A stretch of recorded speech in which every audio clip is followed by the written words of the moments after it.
Ladies and gentlemen, oh, hell no. Nope, I'm done with this. Oh, that was unnecessarily loud. You could have just asked me to leave.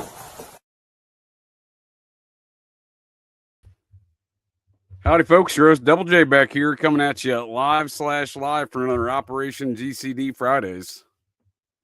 Thanks for bearing with us in the brief technical difficulties. Once again, I am your host of Operation GCD, JJ Vance here, and perhaps most notably, right there, not the vice president. Anyhow, folks of the interwebs, I won't belabor these affairs any longer here for our Fridays. Got ourselves a real barn burner here on deck tonight for you folks. Got Troublemaker Jonah here. That's a man with a lot of details and a man who knows more about America than most Americans, despite being Canadian. So I can definitely respect him for both of those things. So before we get into those details real quick, before we get into all that, got a couple quick details for y'all. Operation GCD Patreon, or patreon.com/Operation GCD. I have a real barn burner here on deck coming up on Sundays. That is, in fact, with Jonah as well as a guest, special guest, and then an occult and or esoteric review of Studio 666, which is filmed by the Foo Fighters and Dave Grohl there. That's Muppet Grohl. Right around the same time his drummer went up and died. So that's always interesting, but it'll be Smells Like Laurel Canyon Horror Edition coming up 9:30 p.m. Eastern Standard Times. And we'll be doing Muppet Mikey, the life and crimes of Muppet Mikey Aquino, rescheduled from tomorrow night until Monday, 9:30 p.m. Eastern Standard Times. Come on down and check us out for that one as well here, folks. That is the Psyops to Mind War, the life and crimes of Muppet Mikey Aquino, everyone's favorite Nazi Satanist, psychological warfare officer who was apparently induced us all into a 45-plus year panic. I'm real panicked here, folks. So, and of course, that panic can only continue and perpetrate itself with his help of his friends, like old Laser Tag Ted. There's thousands of Americans out there. By the way, I've been shot with a laser beam twice. Stay vigilant, folks. They got Ted twice, folks. They got Ted twice. So that'll be coming up Operation GCD Thursdays on the Monday. Anyhow, so won't belabor these points any further. Thank you all again for joining us here tonight to get a little GCD, and welcome our guest here, Troublemaker Jonah. Welcome back to Operation GCD, sir, for the very first time. Thanks for joining me here to get a little GCD. Hopefully you can hear me on this mic. I made a new what is it? The AI photo for obviously tonight's show, but let's go ahead here. You see this? Because what I need is less inhibitions, right? Yes, sir. And apparently, according to the first chat here in the night, fag, don't catfish. I'm not sure what that means precisely, but you got yourself a real barn burner here behind you, sir. What's going on here with this art? Yeah. I like it. Well, you message me at like 3 a.m. I wake up at like 6. I'm like, fuck yeah, I'll do it. And then I just, I was fucking around and I was like, oh, goddamn, I need a barn burner fucking, because I'm a troublemaker, but I need a barn burning. I had a nice little fucking farm adventure this week, but I'm not going to tell that online because, some of it might. You don't want the implications for any potential crimes. Huh? I hear you. Well, I do appreciate you filling in, sir. You're a heavy hitter here off the bench for us here tonight, and I do appreciate that. And wait, since you brought up Dave Grohl, I think the first thing we have to, and I'll apologize to Gail, the old lady who also lives on the farm, because she won't like the language in the video. But if you bring up Dave Grohl, let's not forget about Kurt Cobain right off the bat. Well, you ain't kidding, sir. Kurt what do you got? Cobain. One of my favorite characters. What do you got for me? Well, I know you said you wanted to kind of bring up his alleged death, and then, well, I was just like, well, fuck, if you're going to bring up Kurt Cobain, we got to bring up the Mentors and El Duce. So good old El Duce, not Il Duce, who was Benito Mussolini, of course, but El Duce, who was the lead singer of the Mentors. I went out of my way and shared a fantastic video from, I think it was 1988 in Congress with Tipper Gore and the PMRC.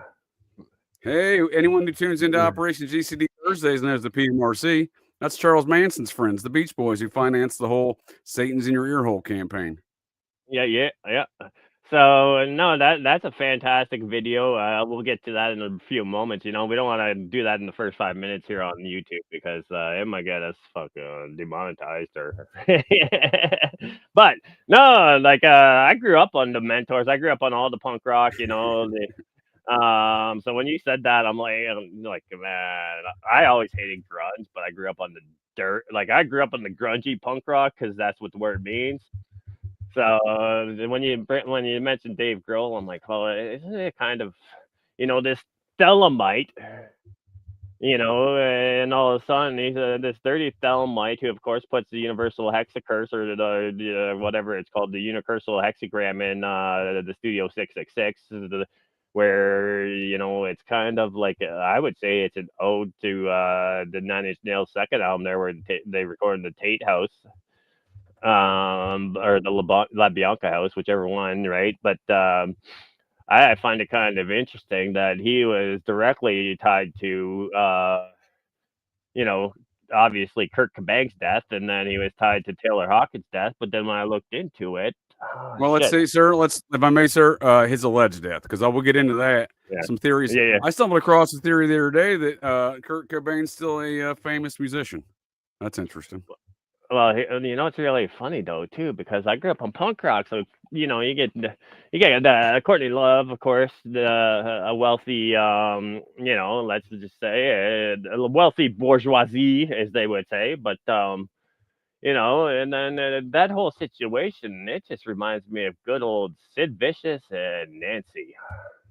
That's a whole other one. Sure, but let's not soon forget that apparently, according to her own father, who's of the Virginia Harrison family, like the one that produced a couple presidents, no big deal, founding father, no big deal. Whether or not he was Society of Cincinnati, that's yet to be determined. But he said his daughter was being a prostitute at the age of 9 and distributing LSD at Grateful Dead concerts. Well, the other thing that I find Grateful Dead. It's an interesting note, though, sir. He's the one who introduced her to the Grateful Dead, I think, because he was their manager. Well, I also grew up in punk rock, and I'll once again, I'll say shout out to Mark Nolan, the Anti-Heroes, because of course they had the song "Jerry Was a Piece of Shit," and I'm grateful he's dead. But they also had "Fuck Hollywood," which is fantastic songs. But from my whole Skinhead days, and one of the good things that still holds over is I hated media before I was 15. So, but anyway, for sure. I understand what you're saying, sir. I mean, grunge rock was probably my the music scene in which I was the biggest fan of. But yeah, I enjoyed the punk rock aspects of it, right? Yeah, I mean, I've always enjoyed punk rock, the new and the old. The other thing that I want to say about Dave Grohl, real quick, after I think it was 2 weeks ago when I was on, and then we were talking like. Well, we'll go circa 2 weeks ago, sir. Yeah.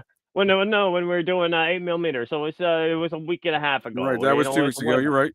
Good call. So I said, hey, if you're doing all these Halloween movies, we got to do this in the Studio 666, and now we're going to do it on Sunday. That's great. But I mean, I looked up Dave Grohl, and he's from Pennsylvania. His dad was an aide to a senator. Well, I'll do you one better there, sir. You're getting a little ahead of where we like to go on Fridays. It sounds like you want to play the game of who is his daddy and what does he do, but that's not the official one we have for tonight. But I like your style, sir. Dave Grohl's father was indeed a U.S. Army media guy who was at Fort Benning and knew Michael Stipe's father, who was a helicopter pilot there in 1963. Oh, dude, Michael Stipes, man. So I was literally earlier this year. My buddy, he's Kurdish, right? So I'm in the truck with him, and we're driving around, and he plays on "Losing My Religion." I'm like, "What? Are you telling me you're a fucking fag?" Like, this song is literally about being gay, bro. He's losing his religion because religion doesn't accept the fact that he's into dudes. And he's like, "What?" I'm like, "Listen to the song. Listen to the lyrics. He's talking about the fact that he's Catholic and they don't accept him for being gay." He gets to the second chorus and he's like, "Oh shit," and turns the song off. I don't know if he's ever listened to it again. Dude, I make the same statement about a lot of folks, man. They don't understand the music they're listening to, and I often reference this one song from about, we'll call it over a decade ago, Baker's dozen or so years. It was Foster the People, Pumped Up Kicks. In the lyrics of which describe a school shooting, and presumably I believe it's a high school, and they're going around shooting all those kids with the pumped up kicks. So one night I'm traveling America, and still back when I was still drinking some Starbucks, the Shrine of the Fish Goddess. Yeah. Folks in ancient Babylon would go to the Shrine of the Fish Goddess and pay tribute. Today we do the same here at Starbucks, our modern era. But and I walk in there. Go ahead. I was gonna say Dagon, also the fish god that came out of the water, right? Isn't that Babylonians too? They love their fish goddesses, yes, sir. God and goddesses. Well, he's God. He's goddess, yeah. Yeah. So I walk into this northern suburban. I land in Philly. I'm 30 miles north of there. I think I'm going to McGuire Air Force Base. I don't remember. Too many Air Force bases. But this is back when I used to whore myself out for Uncle Sam, if you know what I mean. I've been to every Air Force base, dude. I just, at some point I did 110,000 domestic miles that this specific year I'm referring to. That's how much travel I'm referring to. So I don't remember precisely all the details, but it was northern suburban Philadelphia regions. And late at night, I walk into this Starbucks. It wasn't Centralia, was it? Oh, disregard. No, I just conflated two different Starbucks incidents in my brain hole, both of which in the Philadelphia region. One night I walk into a Starbucks. I was actually more towards northern Jersey. And it was near closing time. I don't know, dude. I look less creepier than I do today, I suppose. But I mean, I didn't have a mohawk or headband or some blue blockers or nothing on, right? But walk into the Starbucks and these two young gals that are working behind the counter. I guess they thought I was there to rob the place. They both screamed and ran in the back. I'm like, I guess I'm not getting coffee tonight. So different time, different Starbucks, same region, or circa the same time frame though. I go into a Starbucks and these two young gals are dancing and singing to Pumped Up Kicks, and they're doing they're real jovial and happy. I'm like, do y'all know what the lyrics to that song is you're singing? Did y'all ever consider that? Yeah. And they had, and by looks on their face holes immediately, they had not considered that. Well, real quick, if we're bringing up Starbucks, we're bringing up Philadelphia. I'm just gonna say, what up to my boy Hotep Jesus. I get down with the Hotep crew, so yes, I might be a former skinhead, but I'm definitely down with the Hoteps. And I don't know who that is. Is that an ancient Egyptian figure, Hotep? No, so he's the one. Remember when the black dudes got arrested in the fucking Philadelphia? So he's the one who got on Laura Ingraham because he literally walked into Starbucks and there's some white girl working behind the counter. He's like, I heard y'all are giving out free coffee because your company's racist. And the broad's like, and she literally gave him free coffee, but he's my boy. Cannon Hotep's my boy. I've done shows with him too, if people want to look into that. Oh yeah, real quick. I was drinking last week when I was recording with Lee, and then I had my phone call came through, so I got disconnected. He took like 30 minutes to come back. I grabbed like 8 grams of fucking shrooms. I don't know if he's dropped it yet on Spotify, Subconscious Realms, but if you want to hear some wild Jonah behavior, Subconscious Realms on Spotify, followed by Clint, the Third World Assassin, or Mystery Babylon continued on, because I got on with him afterwards with Todd and Sabrina and Danny. I was on a couple beers or a couple of drinks and 8 grams of shrooms, and it was wild. I'm just saying. Myself and management here at Operation GCD would like to salute you. We do like to party here as well. I like your style, sir. In regards to before we go in, what's that? I was gonna say, because what I really need is less inhibitions, because that 1% that I do have normally, it just gets obliterated after about 2 of these. So I only have 3 of them for tonight. But 8 grams of mushrooms is the appropriate amount to eat in one sitting. You might have a second sitting later that day, perhaps, but one sitting, that's appropriate. I agree. You want to blast off. I like it. Yeah. Although I have had trauma, right? I spent 18 years as a bouncer. I was abused by my mother, like really badly. I have to full on TBI, so I don't always blast off because a lot of times I'll just take like that 5 to 1 gram and go to sleep for this because of TBI. But I don't want to. I'm not. First of all, sir, I am not a doctor. I'm also not the vice president, but I know Johns Hopkins, despite all the new age nonsense that goes around that one center in New Mexico and Joe Rogan's buddy on psychedelics and whatnot, John Hopkins has done some legitimate studies into the matters of, specifically psilocybin and the repairing of brain cells following head trauma, relative specifically to military folks. I could do anecdotal and tell you it's helped me out. Like, so when 2019, right before COVID, right? My one wisdom tooth. Like, I'm obviously, if you always see this one missing, I'm missing my normal 6 on this side, missing my 6 on this side. So I'm missing 3 teeth plus the fuck. But I went into the dentist, right? Well, I had full. If I'm being honest, I thought you were Canadian. You know what I mean? I figured all Canadian men lose some teeth during hockey, and that's just how it goes, right? Only this one was hockey. The other 2 were bouncing. But so I went in. I had a huge abscess in my wisdom on this side on the lower here, right? And I went into my dentist. I know, I know his family. They're all Greek. They might like sheep, like intimately, because they're all Greek. But so I went in and he's like, "Yo, like you're gonna have to get that wisdom tooth removed because it was broken down. There's just like a piece of it left. There's a huge abscess, and then I'm like, pull it. I got full insurance. Fucking pull it." He's like, "Jonah, I'm not touching that. I could see there's multiple hairline fractures in your jaw.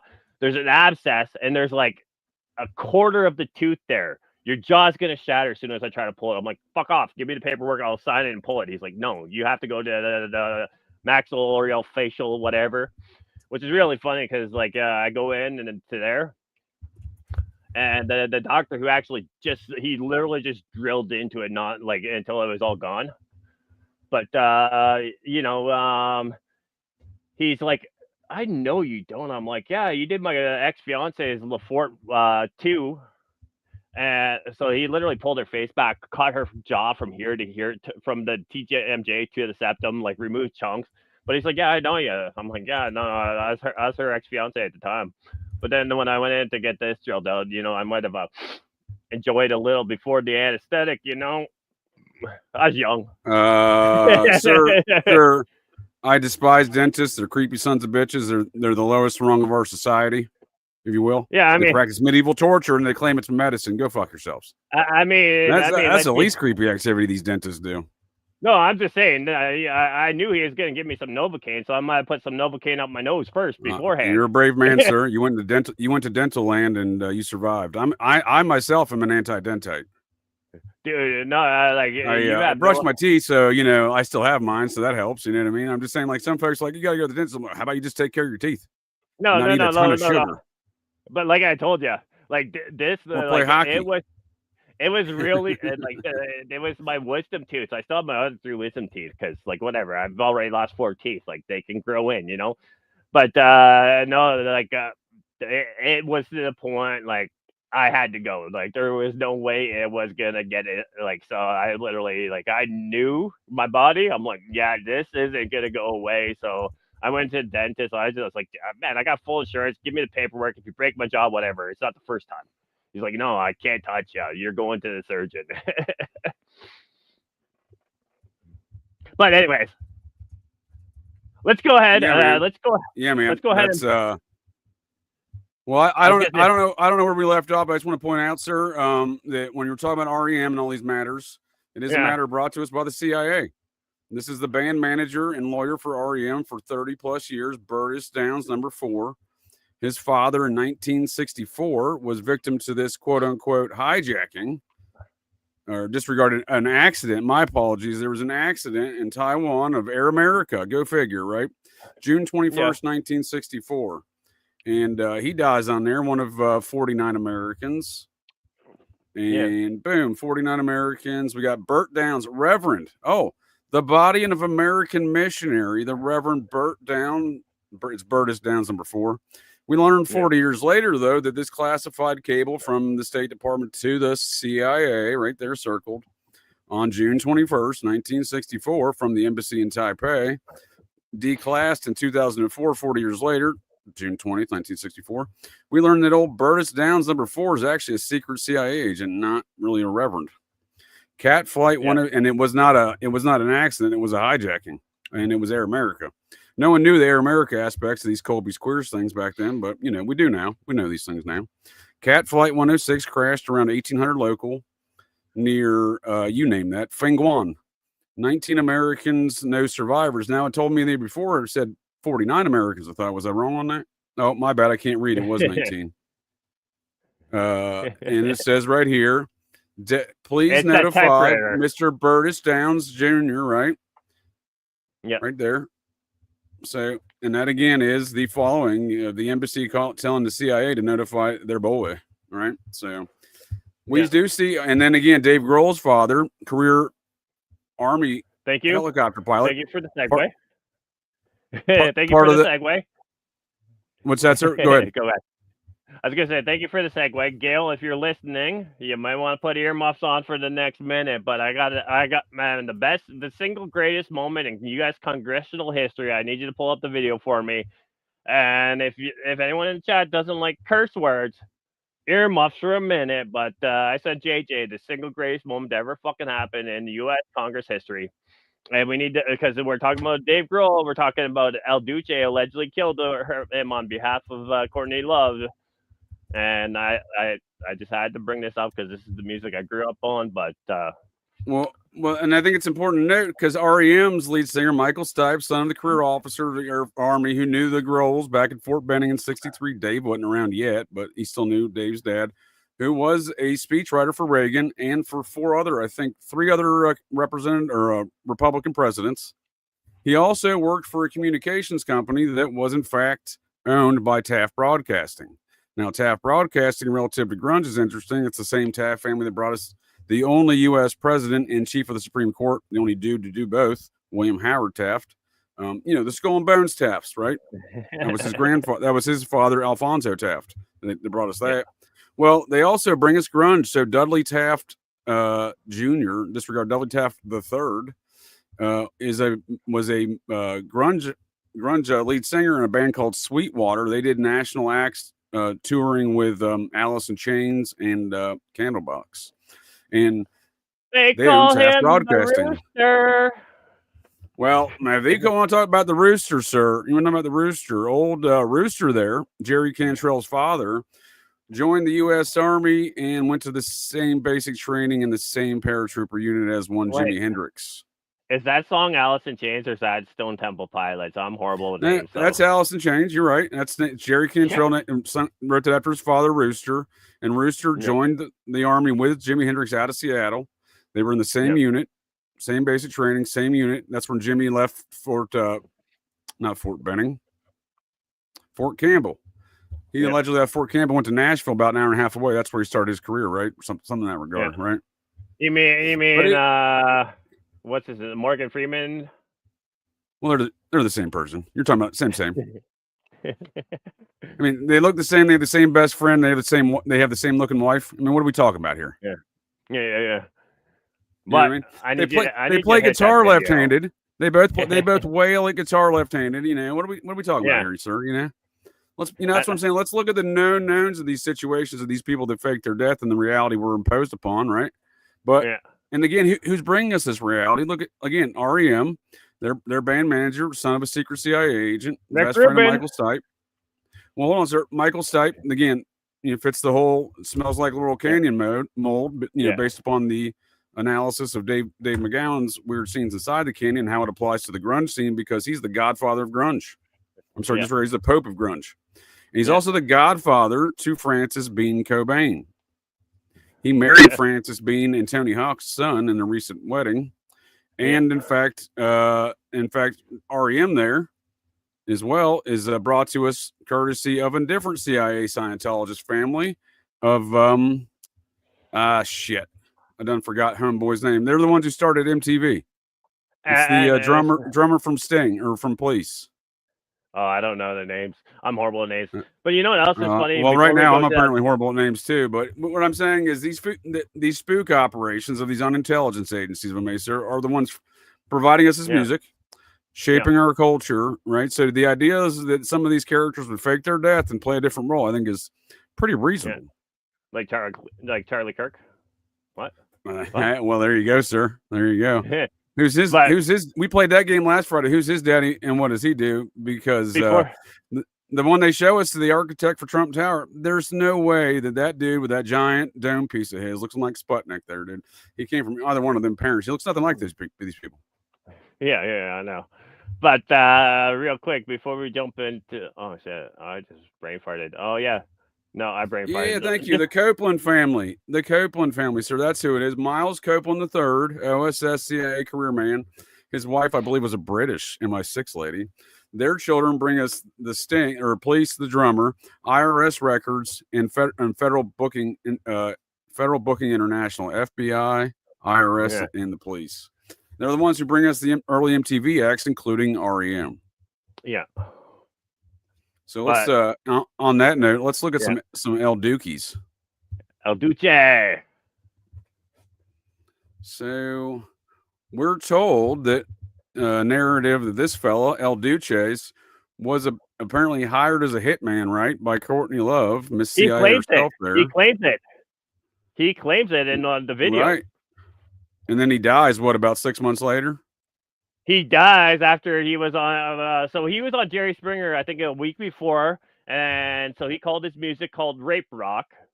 And then some woman said, "Oh, you make jokes about rape. That's wrong. My mother was raped. This, that, and the other thing." And he's like, "Well, say hello to Daddy." And then he died on the train tracks like a week later because he allegedly got so drunk he passed out on train tracks. But he sang this band, and this is the greatest single moment in U.S. Congress history, if you ask me. Shit, yeah, it's mentioned here on his Wikipedia, the source of all information on the interweb, sir. And he discusses hugely controversial band and lifestyle in the notorious Jerry Springer show. Now, I'm a big fan of Jerry Springer. I'm not sure if you're aware of this. Jerry Springer was once the mayor of Cincinnati, but before he was the mayor of Cincinnati, he was a councilman. And when he was a councilman, paid for a hooker with a paycheck. Well, sir, are you in my brain hole right now? You in my brain hole, sir? He not only paid for hooker with. Look at that face. Look at that face. He used a city check to pay that hooker, and then justified it later with saying, "Well, someone had to pay for the hooker for these Japanese businessmen, otherwise they're not going to build their plant in Cincinnati." He got reelected. Yeah. By the way, El Duce. Brings back memories. I mean, in some ways, he's worse than Gigi Allen. Although Son of Evil is my favorite. I don't know. I was about to say they're probably in the same ballpark, but I don't know about worse, right? In some ways, he's worse. Like, his music in some ways is worse. But, I mean, let's be honest. Gigi Allen, I want to fuck myself. But anyways. Go ahead. Well, I don't know. We have miserable bitch in the... yeah, I saw that. I don't mean any disregard. I saw that previously. She said that her dad was. Am I back? I'm back. I think it's me because I keep getting notifications. I think it's me because I keep getting notifications. No, I think it might have been both of us, sir. But yeah, if I don't know miserable bitch in the chat, and I don't mean that derogatory since that is her screen name, but yeah, her father was a roommate with Gigi Allen, dude. She's got some wild tales.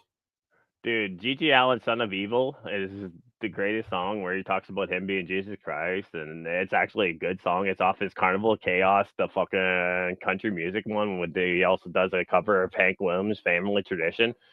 But that Son of Evil, man, I grew up on punk rock. I grew up on the most offensive music. So when I speak like this has been me like day one.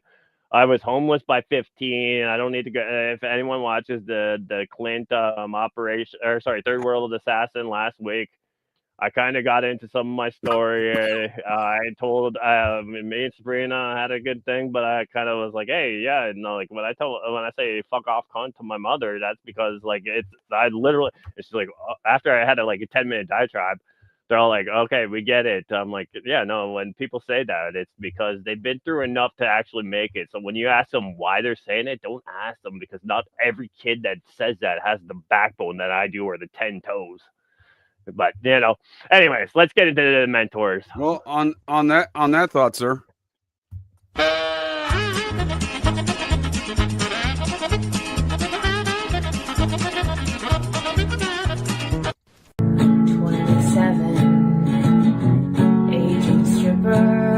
Flexible on hooking if customer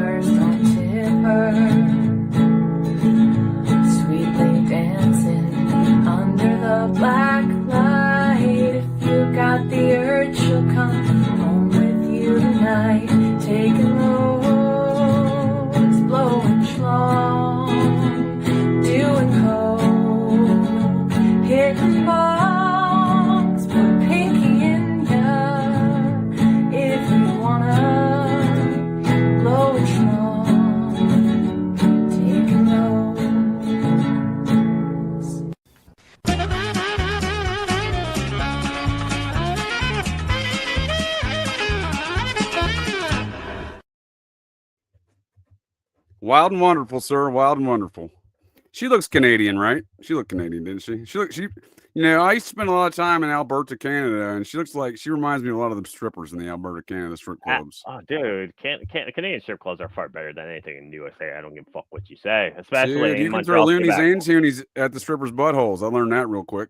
I'm gonna let you do that. Like, Nah, not I'm not here. giving you the finite details.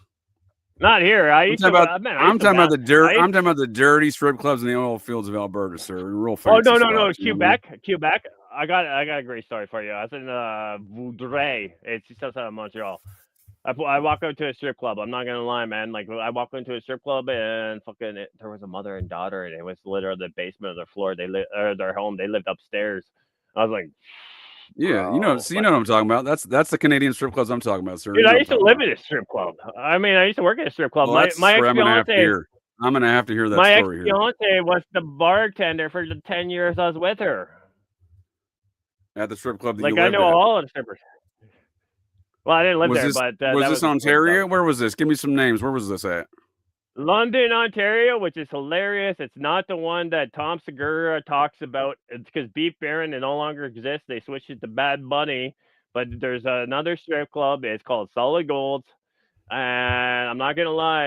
I talked about this last week on Third World Assassin. I was like, hey, if any of you ever seen an African just take a fucking Olfa box cutter, you know, the OLFA, Olfa? African literally took a Olfa box cutter right across the forehead of a freshman during Frost Week. Blood poured everywhere. Of course, I never arranged it. Subpoena. No shit. Yeah, but I mean, that sounds like a pretty wild experience, sir. I got lots of them. I just don't talk about them mostly. So we're gonna share some strip club tales. So when I was stationed at the Air Force headquarters there in Washington D.C. for 6.5 years, like various different assignments there at the headquarters, you know, mainly on the military police staff. I got to be known as kind of the social coordinator of sorts. So like you were from one of the units, that, you know, coming for headquarters stuff or whatever. You know, one of the fucking, you know, a lot of not, you know, dog and pony kind of, you know, appointments at the headquarters and like, oh, where's the place to go? Oh, you know, where you going to come out with some? So I'm just always out hanging out with folks apparently. And I would always leave them at the dirtiest strip club that I knew about. And when I say dirtiest, my cousin and at one point in time roommate there in DC, he ate lunch there. This is the kind of establishment. You know, he's from Beckley, West Virginia. He found this place to be a very nice establishment. That's what I'm saying. Like this is the kind. And I would take the whole tour there, I would take the whole tour there, and like when they're all getting drinks, and I would just pop smoke, dude. And then, you know, I'd see them if they had meetings the next day at headquarters. Sometimes they'd be like, "Hey, man, you left us at the strip club," or they come back a few months later. "Hey, man, you left us at the strip club." I'm like, "Shit, man, I don't know, dude. You tell me, but what strip club?" I've heard. Pretend like I didn't know what they're talking about.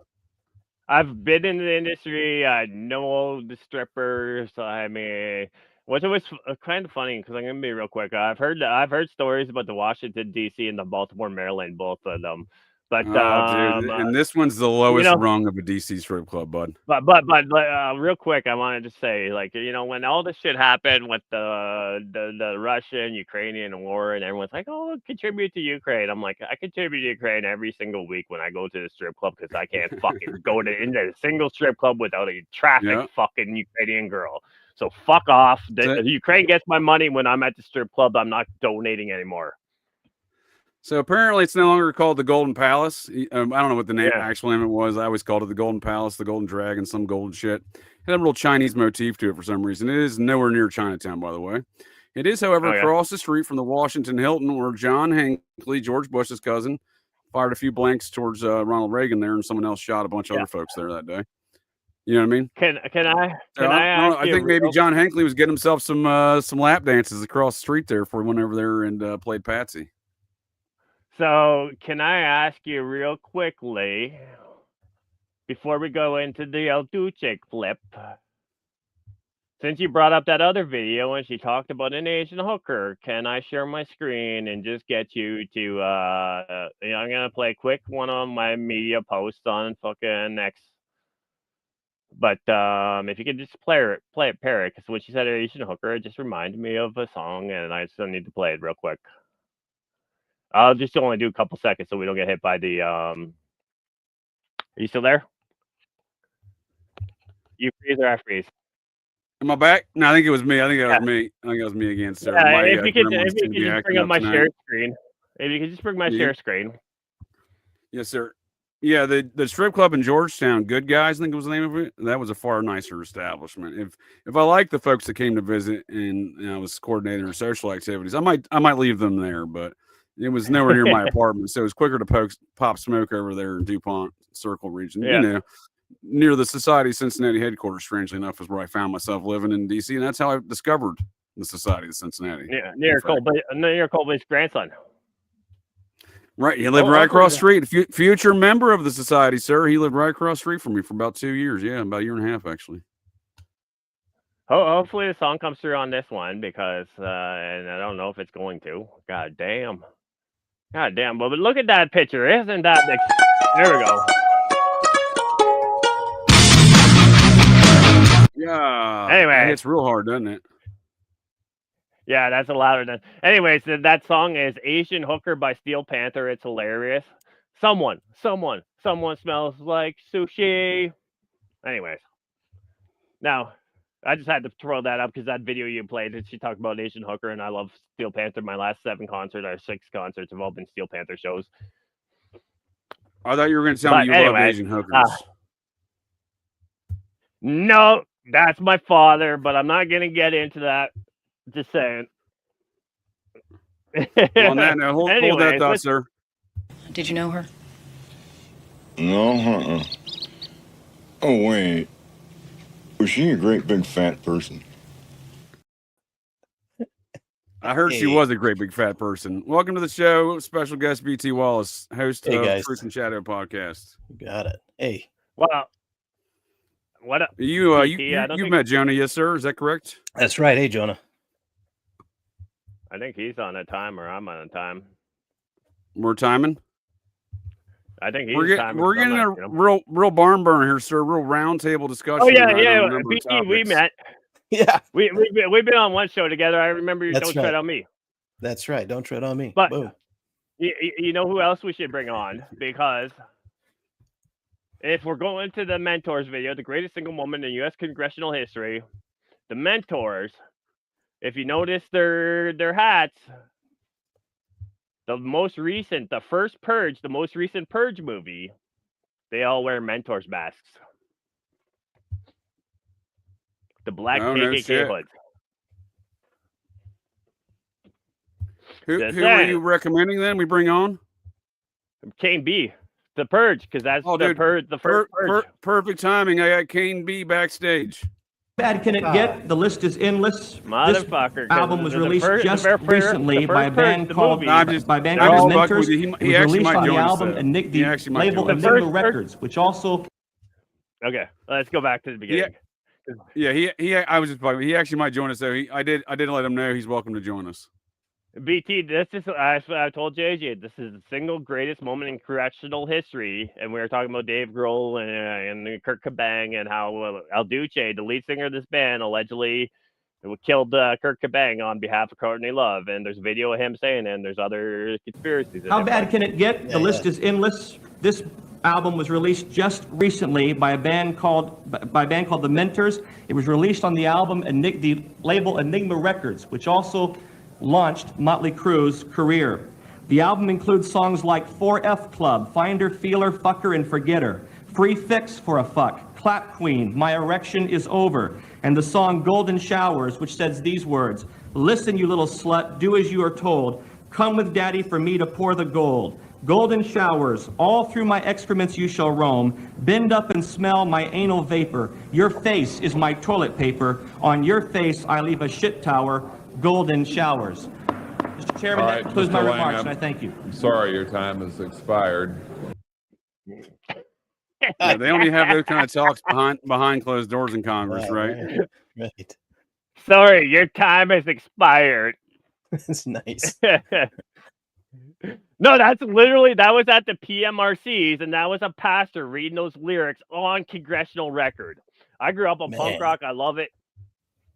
That was, I think, 1988. Tipper Gore, who was Al Gore's wife, but a Republican senator. Well, here's the deal, bud. They're all Muppets. Well, They're here's all the deal. Muppets. The Republicans have all been communists since Irving Kristol and neoconservatism. But Well, I mean, a guy like Al Gore, dude, he'll be whatever you pay him for. You know what I mean? Mm-hmm. a guy like Bob Dole will take a Dole banana up the ass and call it CIA. Bob Dole? You mean to tell me Fritz Springmeier, aka Victor E. Schoof, aka domestic Nazi terrorist, aka son of a CIA officer? That Bob Dole? The guy who recommended that guy for West Point? That Bob Dole? Yeah. Senator for Kansas. I mean, I'm not saying anything officially, but all my I believe records, his wife is running for senator in North Carolina. All my criminal records may be in Kansas. I'm not saying anything officially, but they're all misdemeanors, so fuck it. I this was before 9/11, so I was just like, I called him my dad. I'm like, hey, I didn't play, take it back to Canada. So I hopped on the plane, called the lawyer, hey, just plead everything out and give me the fines. But this was not before 9/11, so yeah, I got lucky on that one. Shows you how much I pay attention to politics, despite this lady being from Western North Carolina there in Appalachia and whatnot. But old Bob Dole's wife, that is, she was a senator from 2003 to 2009. She was held cabinet positions though in the Bush administrations, eh? Yeah, in the Reagan. Oh, did you see that? Did you see that amazing fucking clip of the bitch? Or I should say, Bob Dole's my hero, dude. I'm a little misogynistic. I'm a little I can't back misogynistic that in up. the way I speak. I love ladies, but I'm a little misogynistic in the way I speak. But did you see that clip of the woman from Lindell TV this week when she was trying to get a quote from fucking Nancy Pelosi? And Nancy Pelosi said, "Shut up!" What is this? Lindell TV had some reporter. It's fucking hilarious because she's like, Nancy, are you afraid about the new Jan 6 committee because you're responsible for not having the National Guard there? She literally turns around, she's like, shut up. Earning cash back on purchases made with your credit card is great. With okay. House Speaker Nancy Pelosi with an unexpected outburst when a reporter for a pro-Trump media outlet would not stop bothering her. Committee finding you liable for that day. Why did you refuse the National Guard on January 6th? Shut up. I did not refuse the National Guard. The president didn't send it. Why are you coming here with Republican talking points as if you're a serious journalist? The American people want to know. Well, this happened on the steps of the U.S. Capitol today. The reporter... Hey, that's Luigi Mangioni's family's friend. Wait. Can I just point out that bitch can't stand on the stairs without fucking a black man holding her up? Whoa, dude, you can't say that. I mean, you probably can say that, but...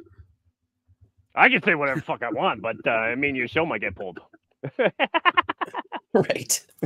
Well, technically, sir, we all work for the UN now, so we're all under UN restrictions. I'm in Canada, so that's not even in doubt. Well, you guys are more UN than we are, I do believe. Wait. Have you seen Bill C2, Bill C8, or Bill C9? I'm just I got something playing right now. And I'm not sure what it is though. Hold on, please. So Carney, remember I told you in January on Clint's show before the first time you and I ever talked. I told you because I heard that week. I'm like, and I told you Carney's going to be prime minister. He's not even the Liberal Party yet, but they're going to put him in. You did call that. Bank of Canada. You did call he that. was the Bank of England, and he was a Bronfman bitch. So anyway, since he's been in power, there's 3 new laws. One is going to be that we're going to be like Germany, that you get fucking 2 years if you have a swastika, SS bolt, or something else visible in public. They're trying to do that, yet they have the fucking Nazi Ukrainian in parliament, and they all stand up and applaud them. On top of that, they're now doing where they're going to be able to access all social media without a warrant. These haven't been passed yet. Dude, who needs warrants, dude? Who needs warrants? We work for the UN now. What was the other one? Oh, I think the other one was just something about... How does Bob Dole never get a question of how he recommended... Well, I mean, obviously, when he recommended Victory Schoof here for West Point, he wasn't a domestic Nazi terrorist convicted yet. You know what I mean? That was 30 years later, but... nonetheless, how does Bob Dole never get asked the question like, hey, remember that dude you recommend for West Point? What's up with that dude blowing up banks and indiscriminately shooting at women and children? I got what I a mean? quick one on the other one though too. The other one that Carney's trying to put through is that they're going to be able to open like all Canadian mail without a warrant or whatever, just whatever. But it's kind of funny because I tell people all the time, I've been on every fucking watch list since I think it's 93. I had my first hate propaganda seizure by Canada Customs. And it's hilarious because when they see something at the border, they send you like this white envelope, right? But then they have this stamp. It's literally fucking the stamp is a huge black stamp. It's like an inch tall letters, and you don't even need to open it. And like every time I got one of those, you just open it, you just see it, and it says right through it, hate propaganda. So whatever you get seized for, it's literally you don't even need to open up the envelope. They'll open up your packages at Canada Customs, send you a seizure letter. And then the best part was they'd send you a seizure letter, and they're like, if you don't agree with this, please come to the office. So the one time I went, I'll be right there. No, I went into the office. I'm like, hey, cool. No like, shit. This shit. supposed to be a free country. I went into the office. It doesn't fucking exist. Ah, that's their game, huh? Yeah. I'm on to that game, huh? Yeah, come to the office, and it's just not there. Yeah, it doesn't exist. Once again, more tales brought to us by the CIA. Victory Shoof's father, career CIA man. Boom. Yeah. So, El Duce is that the one here. you were saying was part of the Aryan Republican Army? No, I'll get to that troon in a second, sir. Okay, That yeah. troon's sitting here in Columbus, Yeah. so you're in prison in Ohio here. Part of the same group of troons, though. That troon knew, or Victory Shoof's not a troon, my apologies, just a Nazi. But part of the same Aryan Nations compound, connected to Colby's queers oftentimes, right? No. They were Elohim City. They weren't Aryan Nations. That's they're both FBI operations. No, one was FBI. Well, right, actually, one was CIA. but you have the connecting principle of the Kehoe brothers. Yeah, This is the group, the Kehoe brothers from the Aryan Nations compound in Idaho sells the guns and arms them for the bank robberies, right? And again, too, I've told you before when we did the PACCON, I've met Scott Stanford. I recommend the Bloodstained Emerald, his song by Day of the Sword.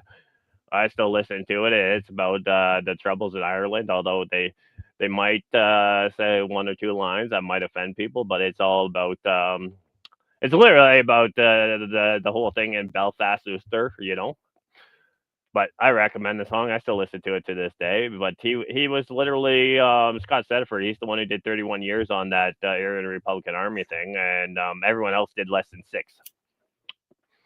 And he's the one that they had, right? And he's the one when the Oklahoma City happened, and they admitted to the fact that they had CIA DOD satellites over Elohim City. He's the one they were after.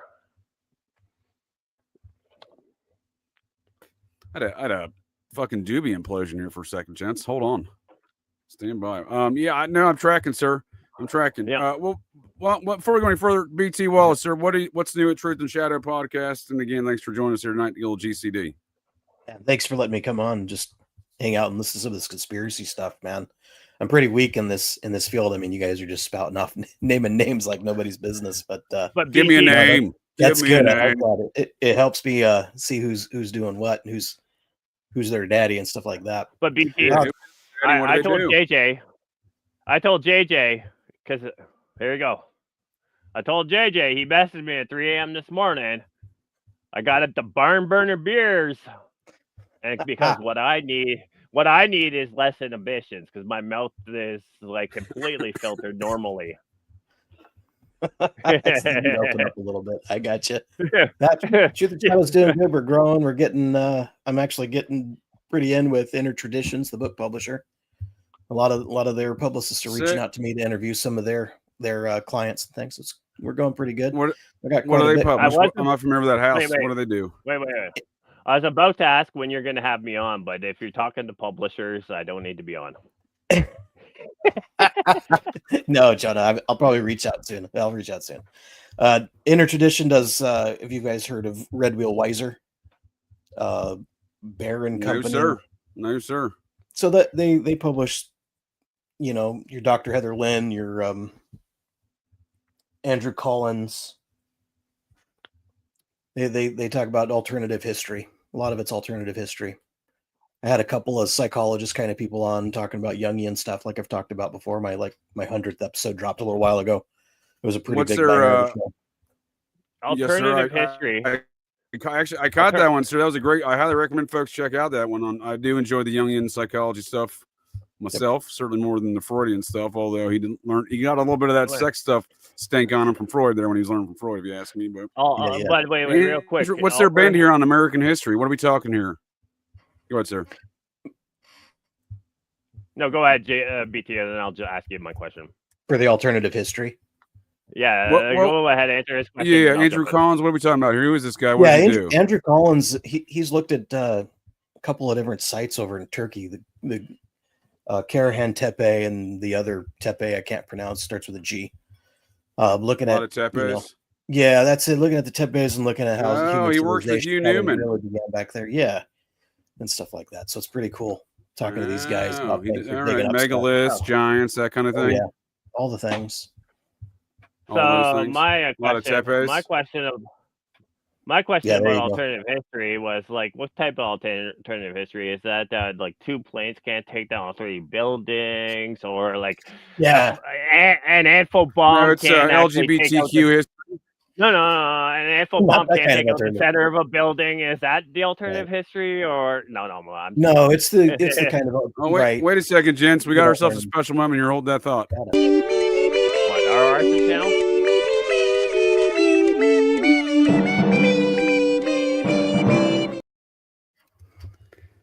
Once again, RR, I salute you for your dedication, sir, to being wrong. Tell those boys at Langley to go fuck themselves. It's not on my show, but I'm still gonna throw it out. You're openly invited as long as you come on barefaced, like when I was doing robberies as a kid. You can come on anytime, but you gotta do it barefaced. Dude. Sorry, dude. He's trying to act like this guy's not the son of a CIA agent. Go figure. He's running cover for him, right? He's trying to act like dude's not a domestic Nazi terrorist convicted. Like, this is the reality the CIA likes to produce for folks. That's a great example. RR channel, you've really added to the discussion tonight. You're making my example and prime example. I know someone in the chat a couple of weeks ago or whatever. I was in the chat, but I wasn't. I might have been drunk, or I might have been on some shrooms or some psychedelics or something. But I remember someone saying, "Oh, I say the fact," and I can admit I 100% downloaded the Bloodlines of Illuminati from CIA.gov. Now, one thing I will say that Fritz Springmeier did, and I do appreciate it because of Fritz Springmeier, I was able. Actually, no, that's not true. But I will admit that he did mention J.J. McCloy.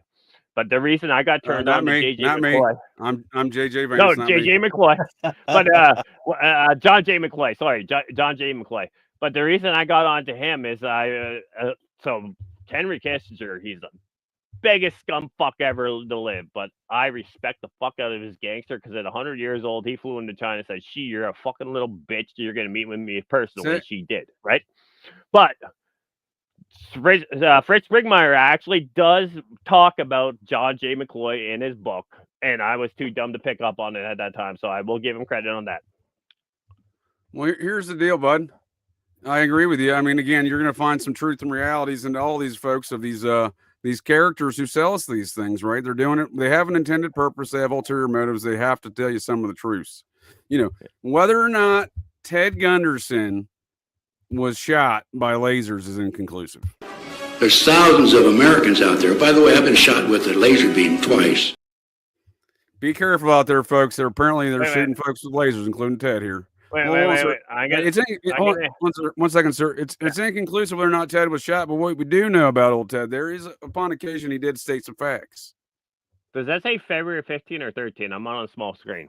13. Well, this is a good segue into our conversation about that Troon, the CIA, and more of Colby's queers. Real quick, though, the reason I asked, February 15, 1978 is my birthday. I was literally born within either 5 minutes or 55 minutes of Ted Bundy's last arrest, so that's why I was asking. But on top of Uncle Ted's question, Henry Kissinger's religion was MI6 agent because the 100th anniversary of MI6 or whatnot, he did mention that he did work as a special agent or a secret agent on behalf of the British government. And this is why I don't drink. That makes sense to me, sir, because he's processing, in my opinion. And in regards to that, that's the MI6 invasion of America. I despise Henry Kissinger, but I'll tell you right now, out of all sir, these, I'm not going to stand by here when you badmouth Cocaine Bob Evans' best friend like that. You know what I mean?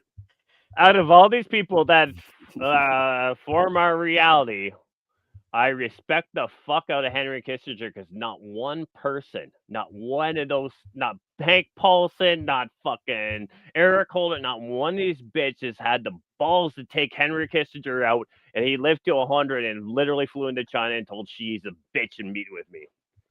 So that's why I respect him, because I respect this gangster. This is why I don't drink. Well, you want to talk about gangster, dude? You don't know Dick, and that is Dick Cheney right here. That dude's gangster. Oh, I know. You ever seen a man shoot another man in the face with a shotgun, and then that man who got shot in the face with a shotgun scheduled a press conference to apologize to the man who shot him in the face with a shotgun?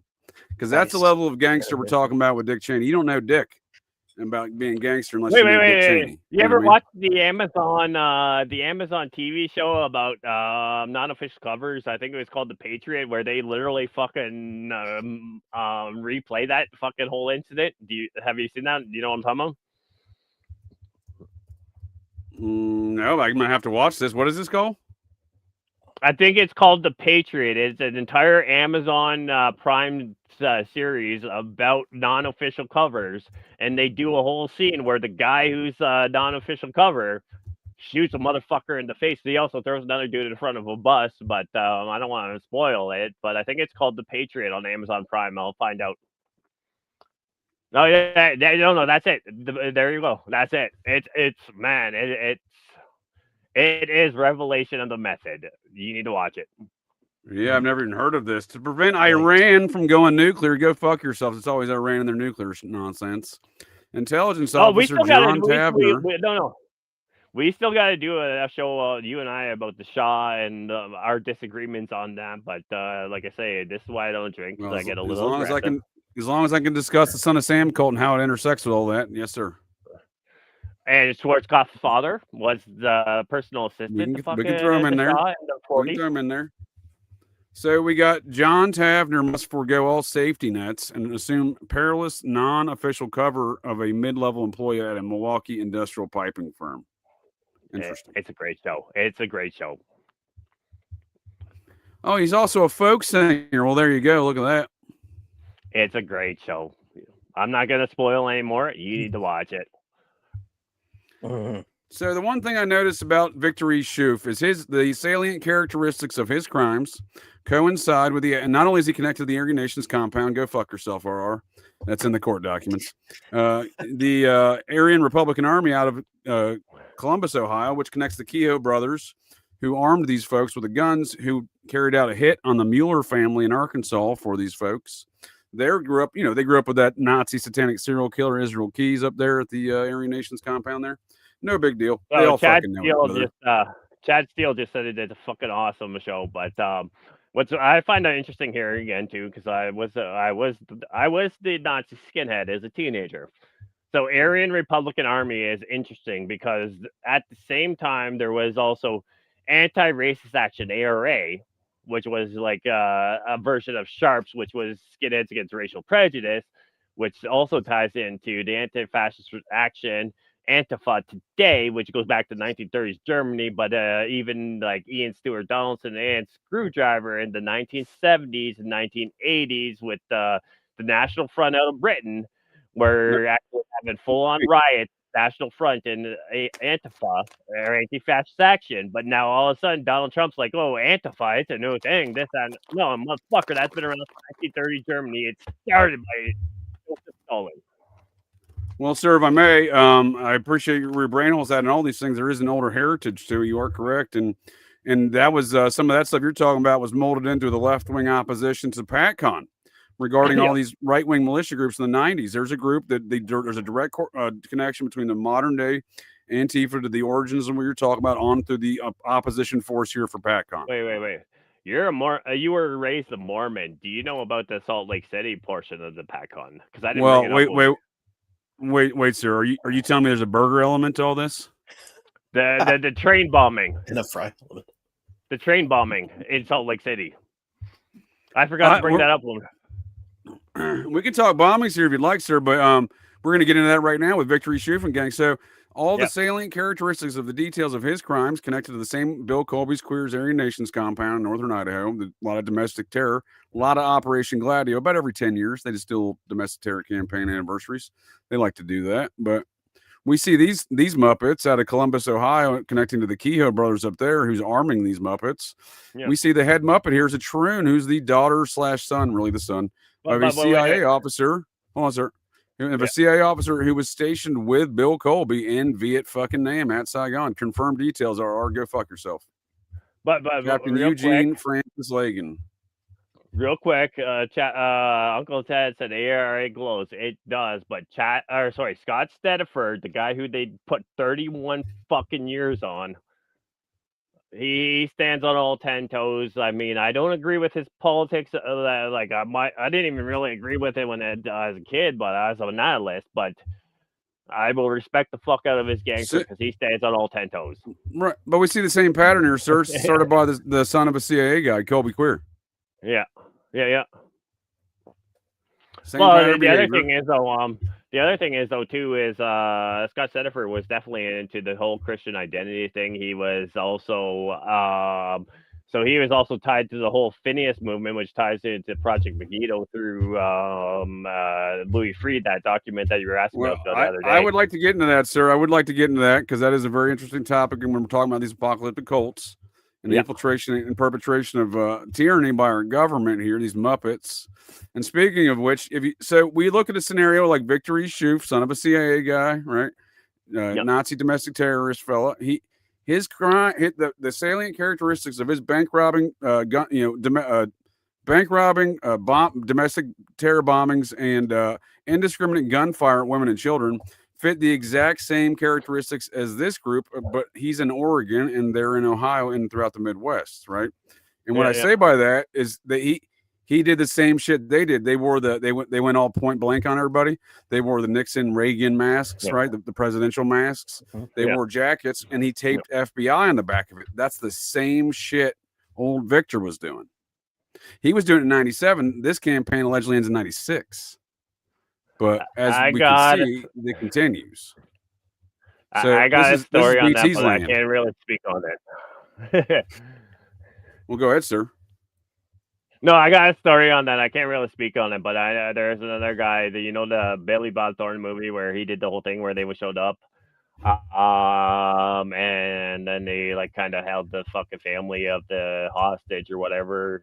I forget the name of that movie, but then they did the bank robberies. So there was a guy that's tied into the whole white nationalist shit. He's serving 777 years. I'm not going to go into too much details. But yeah, he was doing that in real life. So that whole entire story was robbed from a real story that it was occurring.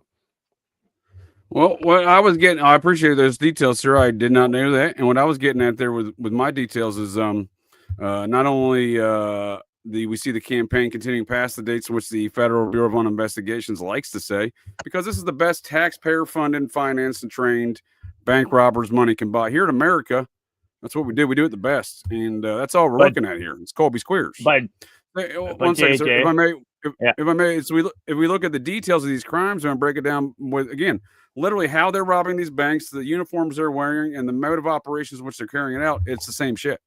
And we don't recognize it. And here's another one we don't recognize regarding these bank robberies.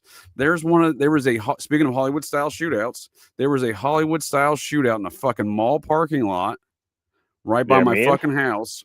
Oh, right, dude, right. I just moved to Cincinnati. A few years later, we had and right by a couple miles away from the mall I lived at on the eastern sides in Claremont County, there was a fucking shootout, dude, and it fits the same description as these guys. And today, right now, the Federal Bureau of Investigation has 3 suspect sketches, and they're like, yeah, we can't find these guys anywhere. I can fucking assure you they're connected to these fucking Nazis.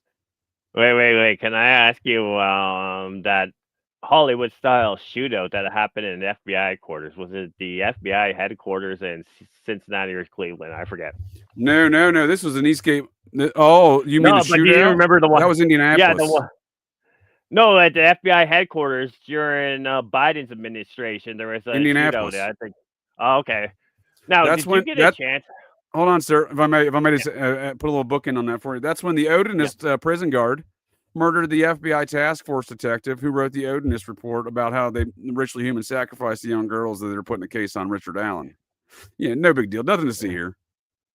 But real quick, since we're talking about the children of CIA and FBI agents, did you get to look at any of those Barry Sortoro photos that I sent you the other day? I'm not gonna say they're 100% real, but if not, I'm gonna bring them up because I seen them. I can assure you some of those are not real, but there are some real ones that are interesting. His mother's resemblance to Ava Braun is interesting. That one I do agree as well. Yes, that's interesting. Here's another interesting one. There's a photograph when old Barry was at Occidental College there in Southern California, and future soon-to-be king, almost king, before that whole Saudi coup back there in the Night of the Long Knives situation there in the whole Vegas situation back in 2017. What? Prince Alaouid bin Talal. You mean Arnold's father in Night of the Long Knives? Prince Alaouid bin Talal was attending college in Santa Barbara at the same time. Barry's at Occidental. There's a photograph of these two characters that looks, and it's definitely Barry, looks a lot like Prince Alaouid. They're getting real chummy on a couch, real handsy, if you will. I'm just saying, if we want to know why Barry was such a secret, look no further than Prince Alaouid bin Talal, the man who owned America. Wait. Did you see that the Larry Sinclair book? I haven't actually got my hands on it because I've seen a quick thing, but Larry Sinclair actually finally published his book, which I find is really interesting. Well, I mean, someone published it, but Larry Sinclair published the book. Is he dead or is he still alive? I heard he's dead, man. I don't know. I forget where I read that or heard that, but I'll get back to you in a second. But or is he in witness protection? Let's just check. Let's look at the known knowns of these situations, right? I mean, let's look at it, right? I mean, the guy's a cardboard cutout of a human being, first and foremost, old Barry there. And then he tried to do the same thing. He tried to make his own cardboard cutout of a human being, Pete Buttigieg. Oh, fuck. And so of course, anyone... South Bend, Notre Dame, Catholic, fucking Jesuit. Yep. No, don't forget his uncle's a Knight of Malta. Shut up before you... Hey, wait, shut up before you tell about how great the Jesuits are. Fuck St. Loyola or Ignatius of Loyola.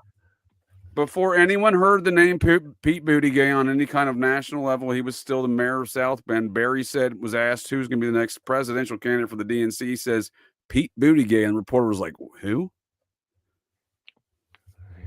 So that's what I mean. He's a cardboard cut of a human being, just like Barry is. So there's a lot to be said about a lot of these things and the programs in which producing them. But Pete Buttigieg did not have John Brennan going back to Malaysia to erase his entire history. Well, just saying. I mean, when your father's an Islamic mystic sex cult, leader, you can get a lot of shit done. You know what I mean? But Pete Buttigieg is also not I don't necessarily buy into the Ava Braun thing, but I'm a couple beers in, and this is why I don't drink. But I don't buy in because his mother's Stanley Ann Dunham, Stanley, so she was born with a fucking cock and balls, and then she changed her gender. So he's a test tube baby, if you ask me. But well, you never know, man. You never know. There's some stuff to be said about that as well. So and this Donna Langen character, Peter Kevin Langen, was the head of that outfit, and that's the son of the CIA guy. Currently, no. Yeah. I still from the inside, Scott Stedford was the head guy, but obviously Peter Langen was the person that went down for it, though, right, sir? No, Scott Stedford is the one that did 31 years. Yeah, but this Troon's got life. Did he? I don't remember that, but so is Scott Stedford on there? Yeah, he got 29. Yeah. They were childhood friends or something like that. Scott Stedford, like I say, I mean, I don't get down with that shit anymore. And even then, when I did, I mean, I was more nihilist. I was like, fuck the world because the world fucked me. And as a white teenager in the 90s, what better way to piss off everyone than throwing a swastika like you're Sid Vicious, right? But I mean, when I grew up and I was like, hey, I gotta take responsibility because I'm a fucking man and my past doesn't right. But what you're identifying, sir, is you need true believer, right? You need your front porch. You need your front porch Nazis, if you will. I mean, let's Am I go wrong? ahead. And it's kind of funny. Like again, So I Gail, mean, that the makes old lady sense to me that you would have a major figure in the unit that is a true believer, right? Yeah, Scott Stedford. I mean, like his backbone, his 10 toes. I respect the fuck out of him. He, you know, like they had fucking full on DOD fucking CIA surveillance, and he never fucking bowed. He did the whole stand. Well, He's out now. Did you know? Did you know Carol Howe died in an arson fire earlier this year? An arson or a home arson fire situation. And can I real have to say quick? Arson and fire in the same sentence. Can I real Well, no, quick? look, hold on, sir. Time out. Time out, sir. Carol Howe, the main informant to all of these people who love bombs, dies in a strange home fire. No one has any fucking questions. Wait. Can I point out that the main informant on the Order Bruderschwagen? No, the Order, the Bruderschwagen, their main informant was named Rodriguez, which I found interesting. But Uncle Ted was asking, just brought up the ADL. Now, Uncle Ted, JJ and I are going to get into this one day, but have you ever read the Norman Dodd report, which was part of the Reese report, where he talks about the ADL was directly involved with Rockefeller, Carnegie, and Ford Foundation and destroying individualism within America in 1950s, but then the Rockefeller, Carnegie, and Ford Foundation had enough pull within Congress, and they had the entire fucking thing shut down. But McCarran, the senator, his sister was also a Fabian Society member. Well, that's interesting. But in regard to Andre Strassmeyer, and I do agree with you, he was the main figure known as John Doe number 2. But I do believe there was numerous figures that would later be identified as John Doe number 2. Richard Guthrie is a good character for one of those, right? Michael Brescia as well, perhaps. But Carol Howe was doing the scouting with these motherfuckers, dude. She's dead, and no one has any fucking questions. And she died in a burning home, if not bombed out. Right? They could have been. They don't say how the fire started. She informed a bunch of people that love bombing shit, dude. Well, I mean, because I'm also looking up the Cody the Cody Snodgrass book. But what I find really interesting, because again, too, we tie it to the whole fucking the Order, the Bruderschwagen, Robert J. Matthews, and his Whidbey Island standoff. And then when we did the PACON issue, you blew my fucking mind. And I'm like, well, fuck, was he an agent? Just like when I was watching the whole thing about Bill Cooper. But I mean, that whole thing, he blew up in a building. He had a whole fucking standoff, fired off like 10,000 rounds at the FBI on the Whidbey Island, and that was December 8th. But you know, when you're saying bombing, I'm just like, hey, that kind of sounds like that story too. You know what I mean? For sure, dude. For sure. So Howe was killed. Check this out. This is the fun part too. Howe was killed in, when I say fun, I mean not for she died, but Howe was killed in a house fire in Sparta, Tennessee on January 6, 2025. Her death was confirmed by journalist John Ronson. Do you know who John Ronson is? No, but I know who Jesse Ronson is. John Ronson is the guy who brought us the Men Who Stare at Ghosts. Actually, I know the name. He's the guy that allegedly broke into Bohemian Grove with Alex Jones. Yeah, I would argue, and I came across a video this week on the interwebs, and the same person argues as well. John Ronson knows full well that Alex Jones is Bill Hicks. No, so Jesse Ronson. The reason I said that is Jesse Ronson is a local guy. He's actually in the UFC or has been in the UFC on multiple occasions, and this scar on my chin is showing up. The Ronsons are a wealthy British family. When Lindsay Lohan went lesbian, guy.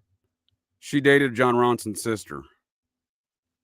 No, but I'm just saying, Jesse Ronson's a local guy who ended up being in the UFC. And I remember one time I'm at an after party, and he's like, Jonah, you may not have been the biggest guy at your staff, but I would never fuck with you over the guys who are like fucking 6'4", 260, because I know I've watched you when you lose your shit, you're winning no matter what.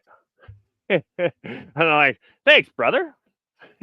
Well, you know what they call that? They call that balls and resolve, sir. You got to have some balls and resolve to win those such battles.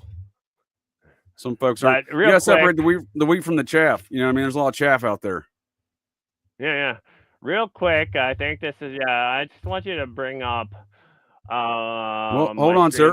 Hold that thought, please. Hold that thought. Okay. I'm going to introduce y'all to John Ronson talking about Bill Hicks and Alex Jones. Okay.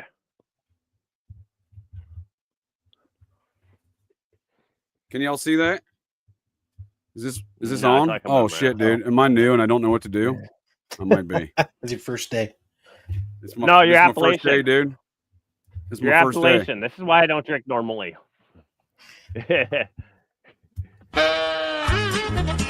Oh, you should hit me when I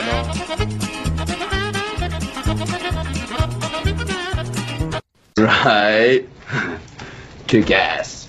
Well, don't want to sound like a dick or nothing, but it says on your chart that you're fucked up. You talk like a fag, and your shit's all retarded.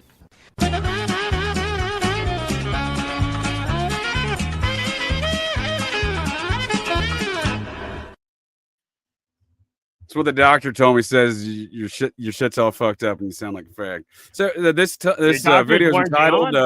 Wait. Your doctor's Warren Zevon? Your doctor's Warren Zevon? My doctor is Dr. Alexis, dude. He says, said chill, it's all cool, bro. He says his wife's a tard. She's an airplane pilot now. It's kick ass. So this is entitled Sam Tripoli knows Alex Jones, Bill Hicks. We're going to get into that perhaps later, but this is John Ronson and his comments about his buddy Alex Jones. I'm just gonna real quick yell a shout out to Sabrina because we had a great time last week when I was drinking and on shrooms, so I'm just drinking today. But there you go, sir. Is Sabrina here? I didn't see her in the chat. I'm way behind on any kind of chat. Yeah, no, her. She's in the chat. Oh, but you know who else is still? You know who else is still in the chat making ridiculous comments as always? Wait, JJ. Sabrina's gonna let.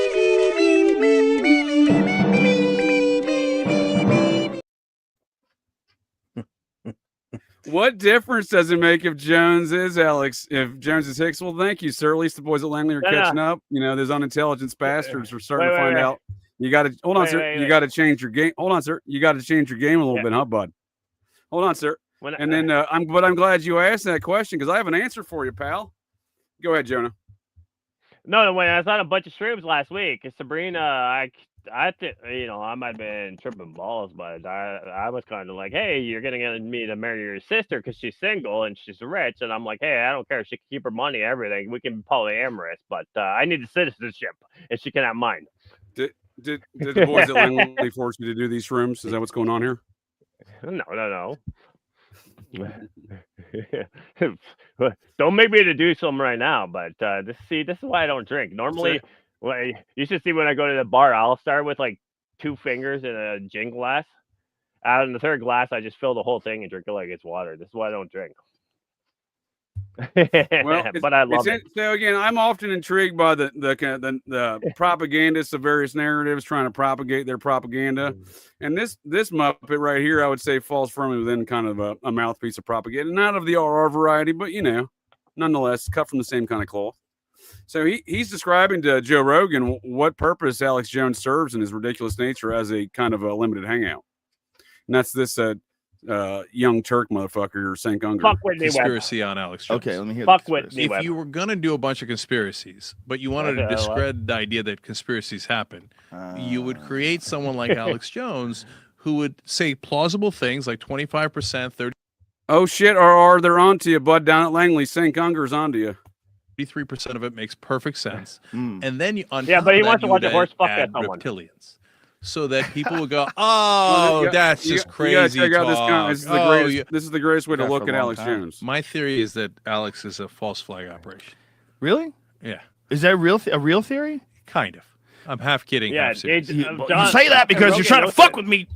What he's trying to do right now is co-opt my mind. I'm sitting here in Austin, Texas. I'm smoking cigarettes. I'm drinking whiskey. I'm getting fucking crazy. I'm trying to protect people from the government. There's black helicopters. They're flying over my Dodge Charger. So that is as good an impersonation of anyone that anyone has ever done. So, okay. Well, I've been around the dude, like I said, for a long time. I know him very well. So here's the false flag conspiracy on Alex Jones. Okay, let me hear the conspiracy. If you were going to do a bunch of conspiracies, but you wanted to discredit the idea that conspiracies happen, you would create someone like Alex Jones who would say plausible things like 25%, 33% of it makes perfect sense. And then on top of that, you would add reptilians so that people would go, There you go. oh, that's just... And that's the shit coat. And there's your answer, RR. You're welcome. Wait, I have to jump in. Because just this week, Alex Jones got turned down by the fucking Supreme Court of the United States. So what they did is they fucking broke every single legal precedent. And then they fucking go to the Supreme Court. The Supreme Court won't take it. So every fucking law that they broke to get him a conviction on Handy Sook is now legal precedent. That's what they do with him. Yeah, well, I was about to say, there you go. And you know why they do that? It's because then they can provide more tyranny on us and use him as a character in which to establish that tyranny. What are your thoughts on this, BT? You love tyranny. Just kidding. I love tyranny. I love freedom from tyranny. Yeah, I think Alex Jones is a shill. I mean, I think that's the popular term for it. I just do you think he's Bill Hicks? BT. Oh, is he Bill? I don't know who Bill Hicks is really. You don't know who Bill Hicks is? Is Charlie Kirk dead? BT, is Charlie Kirk dead? Or was that all an operation because there was nowhere near enough blood, and even the guys who were fucking behind the desk, allegedly fucking clotting his neck, had zero blood on his hands? Just asking. Yeah, I don't have any idea, man. I mean, I got a lot of ideas. Dude, I didn't see enough blood coming out of him and spurting everywhere. All the opinions expressed are those of Troublemaker Jonah, and fuck it, I'm in Canada, so anything I say can always get me in prison anyways. Well, let's watch this John Ronson clip now. New hero. On one hand, he's kind of like Tex Mars, a popular underground radio talk show host. This is on but he's also C-SPAN back in 2003. Like Tex Mars. He's an activist, so he rebuilt David Koresh's church. Where can you hear him? Infowars.com is his website, and he broadcasts in like 40 cities across America. I think it's called the Genesis Radio Network. Do you ever hear him? Yeah, I've listened. He's fantastic. I mean, if he wasn't so crazy, he'd be the new Bill Hicks. It's a weird thing to say. Real weird. So, yeah, I timed out there, so I didn't hear it. But well, is that the one you played at the start where Sam Tripoli knows? Well, this is just the John Ronson portion. The guy who reported to the whole world, and the only source for that information, and the main informant for the OKC situation and Waco. That Hal lady, she died in a weird fire, dude. May or may not have been started by a bomb. That's inconclusive at this point in time. But what I am saying is this Muppet is the one who tells us that Alex Jones, Bill Hicks' buddy, who quote unquote, broke into Bohemian Grove with him. So on that note, I have another clip here for us about these matters. If I can find it. Let's look at this one. How old is that I'm going to ask you to share on me? How old is Alex Jones? I work so hard. 70. No, he's only 24. No, but she likes French. He's too young to know who Gallagher is. I know 26. From working now. That's not a very good video. I got a different one that's better. Let me pull this one up here. But yeah, Rogan and him go back because they're the same manager, Kevin Booth. Kevin Booth, who was best friend of Bill Hicks. He asked Booth. But Alex Jones also like real tight with fucking Blair White. But the whole thing when we're talking Oklahoma City, I need you to share my screen next. I need you to share my screen next, and we're talking Oklahoma City because I brought the book up. No, he had that whole fucking thing where he had training porn open on his fucking tablet. Yeah, dude, and he hangs around with Nick Fuentes, who was openly doing weird, whatever stuff, gay stuff with young boys, and dude, who knows? He brought that fucking cat person over from Australia, and his name's not Fuentes, it's Fedtez, Nick Fedtez. Fedtez, right? Who doesn't love a cat person, dude? Who doesn't love cat people? well, my friend was kind of unhinged. He contacted Kevin Booth, who was best friends with Bill Hicks. He asked the creepiest question. He goes, could you give me an article of clothing that Bill owned? Instead, he sent us a VHS of Alex Jones. And we were like, who's this guy who looks like Bill Hicks? And I watched this, and I'm like, oh, this guy must be awesome if Kevin Booth says to watch him. And it was Alex Jones. Alex Jones is what kind of a guy? How are you explaining? He's 26 years old and looks 10 years older. He's a hero to the militias. He's a burgeoning new hero. On one hand, he's kind of like Tex Mars, a popular underground radio talk show host. But he's also much more than somebody like Tex Mars. He's an activist. So he rebuilt David Koresh's church. Where can you hear him? Infowars.com is his website. We already saw that clip. He broadcasts. So there is a 12-year difference, but Alex Jones ain't 12. Dude is not 48 years old. And for anyone who's interested in this, ODD TV, that's O as in Oscar, D as in Delta, D as in Delta, T as in Tango, V as in Victor. He did a fantastic show where he breaks this down. But when we're talking, sir, are you my brain hole? If you look at this, sir, are you my brain hole? If you look at this video, I was going to bring that clip up next. No. I'm talking like have them watch the whole 30-minute video. But yeah, but we're going to go over a couple of the highlights. PT's not familiar with this, he said. So, but please continue here. We'll bring that up next time. I do appreciate that. PT, if you look at the screen right now, do you see at the bottom Cody Snodgrass? Right. You know who that is? No clue. So Cody Snodgrass actually published this book where he talks about he was actually offered the contract for Oklahoma City for $500,000.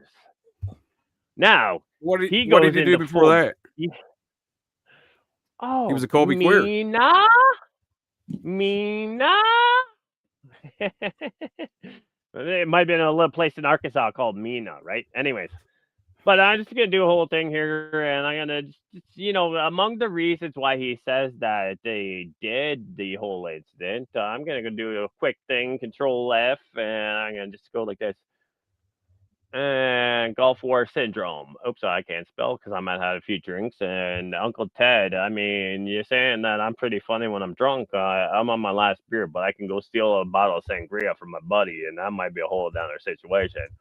But so, among his reasons as to why they did this, he talks about the VA. Actually, not the VA. So, the Murrah building actually stored all the medical health records for the Gulf War Syndrome. So, when that blew up, everyone talks about the Whitewater document. Right. But the Gulf War Syndrome, when that all went up in flames, and of course, Congress in the 1990s said, oh, well, we lost all their records. So that got the U.S. government paying trillions of dollars in future damages for the fact that all the Gulf War veterans in the 92 original Gulf War suffered Gulf War Syndrome from the poisoning of the uranium shells. I mean, it's a great book. I highly recommend it. Cody Snodgrass. And that's SNOD is in Delta, G is in Golf, RES.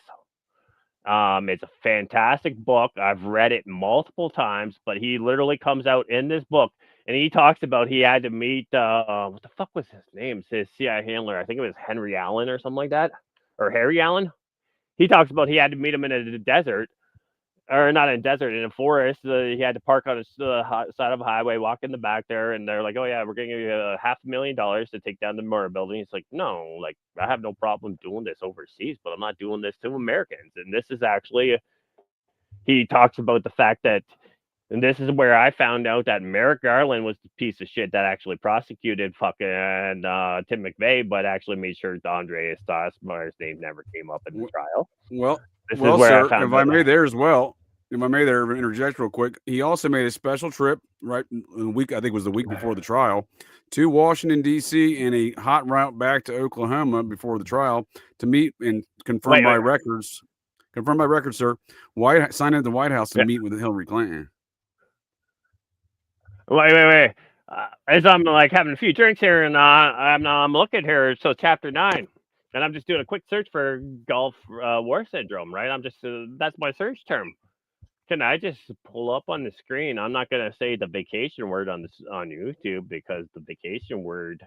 But if you read, the U.S. Department of Defense got some help covering up Gulf War Syndrome, vacation experiments, and illegal chemical biological weapons sent to Iraq. Billions of dollars, possibly trillions saved. And what I'm doing here is I'm actually going through, but I'm trying to find, because he actually, I think this is it. No. In this book, he actually pulls, I think it's further on, he pulls, no, I might not be, because I'm a little intoxicated, but he pulls newspaper articles too in this book. He pulls up newspaper. Oh, Iran. No, wait. This is really funny. In Mina, Arkansas, the Clintons, Iran-Contra, and the Gulf War Syndrome medical records. So this is all the stuff that was in the Murrah building, according to him. But I mean, fuck, it didn't come up. No, but in Roger Moore, James Bond was his handler. No, it was like Henry Allen or something. But what I'm going to do his name is Roger quick, Moore. That's right. I appreciate that, Uncle Ted. That is correct, sir. Now it's bullshit, and that is obviously not the same Roger Moore. Burn pits. They'll love to burn that shit. That's the new $1 trillion savings. But here you go, because I did come up with the Control F, but now as I'm scrolling through here, every fucking thing that he does in this book, this is the end after he writes his stuff. Wait. What is this here? Right here. Department or Director of Central Intelligence Community Staff, memorandum from members, DCI Security Forum, and he includes all these documents. It's a fantastic book. Ole Damgard's the one who actually published it. I'm not gonna, because he did work. While you're for the mentioning CIA, that name, sir, if I may, what's your thoughts on Chip Tatum? I believe they've worked together with Ole Damgard. He claims a very similar story to Cody Snodgrass. I find Snodgrass's story far more believable, but I'd like to hear your thoughts. I don't know Chip Tatum's. Which one was that? He says that he was an Air America drug trafficker for Project 40, and then he was hired or attempted to be hired to execute the plans at Oklahoma City. Murrah? Oh, I didn't know that. So I don't want to. I have no problem talking shit and fucking running my mouth, but well, if I may, sir, if you may know some of Chip Tatum's friends. There's thousands of Americans out there. By the way, I've been shot with a laser beam twice. They got Ted twice. I'm not sure if they got Chip, but him and Chip were a duo there in the late 90s and early aughts. And let's not forget, fuck Louis Free and fuck Project McGee and a transgender fucking Mr. Reno. Wait. No, the other search term I want to go in here too, because I've run down that the interrogator at fucking so the interrogator Waco was also at so the interrogator Waco became the head of the FBI at Oklahoma City. But the other thing is that I really find interesting. He talks about the same sniper was at Ruby Ridge, and I'm going to try to find it here real quick. So he talks about the same sniper. There you go. Operation Stingray, just a couple of hours drive away from Colorado Springs on April 21, 1999. I got an urgent call from associate. Oh wait, DA entry. So he talks. Oh, here you go. You see my ex-DA sniper associate was used to police cover-up as long before Columbine shootings. Sniper for DA, but he talks about the same sniper was at Ruby Ridge, which I'll bring up. Ruby Ridge and Ruby Bridges is interesting. The same sniper was at Waco, and the same sniper was at Waco. And I'm trying to pull that up real quick here. I've heard these tales of what you're describing, sir. If I may interject, I think I can add to that discussion. Yeah. Go ahead. And I'll add to that discussion with this image and tell folks to find that sniper on their own. I know this guy was one of them. Just saying. You can usually find out what the trajectory in which the rest of their careers go there, but Nice enough guy there. From my dealings with the man, he was a retired Air Force general from the reserves. Oh, I interacted with him at headquarters. However, I do know for a fact that he was indeed one of the snipers. Apparently, my understanding, sir, there was 3 dudes, 3 of the snipers at both locations. There was crossovers of 3 snipers at both locations. He's one of them. Now, the other thing that I want to point out real quick, now, the FBI interrogator at at Waco, who became like a field director at the Oklahoma City bombing. It's really funny because it's been a while since I did this, so I don't want to talk out my ass. But off the top of my head, Before I talk out my ass, sir, I do want to give respect to Ron Turk here, retired Air Force general, retired acting. He was a long-term acting director of the ATF. He actually got fired because they published this white paper he wrote. So, as deputy director, Turk authored a white paper. I totally agree with this. I completely agree with what he wrote here, and I'd like to hear. I can bring up this paper for your all's thoughts. Authored a white paper. This is while he was the director of the fucking ATF. Federal firearms regulations, options to reduce or modify firearms regulations. He argued for the outright deregulation of the firearms as the ATF director, and them Democrats in Congress, they fucking roasted that. And this was a classified memo, and they someone in the DNC over there in the Hill released it. Isn't it interesting, though, that a classified internal memo would be getting circulated around the ATF by a guy who's advocating the deregulation of firearms? If we're talking about DNC, and then the Democrats, of course, lose their shit. We need more regulations. If we're talking about DNC, and you and I are talking on Sunday about grunge rocks, can I just point out that MC5 performed at the 1968 DNC, which was the takeover of the Fabian Society? Well, that is interesting, but let's no. Let's, do you know who the head? Hold on, sir. I'd like to get your all's thoughts on the head of the ATF advocating for the deregulation of firearms. BT, this sounds like it'd be something real within your wheelhouse of libertarian values. The deregulation of firearms? Firearm regulations, yeah. I mean, come on. I mean, I really think that's ridiculous anyways. I mean, we got magazine restrictions and all sorts of just everything stuff. Dude, I mean, my 5th grade uncle James Madison says, "You can you can get a cannon. You want to get a cannon? You can get a cannon. That's right. You get a flamethrower. Flamethrowers too, completely legal. You want a flamethrower? Fuck, you can get a flame. He really did though. He said you can get a cannon. I want to buy a cannon, and then I want to use that in defense in court, saying, "Look, my 5th grade uncle James Madison wrote this shit on paper, so I can get a cannon." Right. Wait. I'm in Canada. So yeah, I'm 100% for the deregulation of fucking firearms because I got a hatchet, I got a knife, I got a straight blade. So I'm 100% for deregulation. Yeah. Maybe not when I'm drinking. Because all of that. Maybe not when I'm drinking because my mouth runs the way I do. If I was able to access a firearm easily with my behavior, I might leave some bodies. But whoa, you're getting us all on a list, sir. We'll work for the UN now.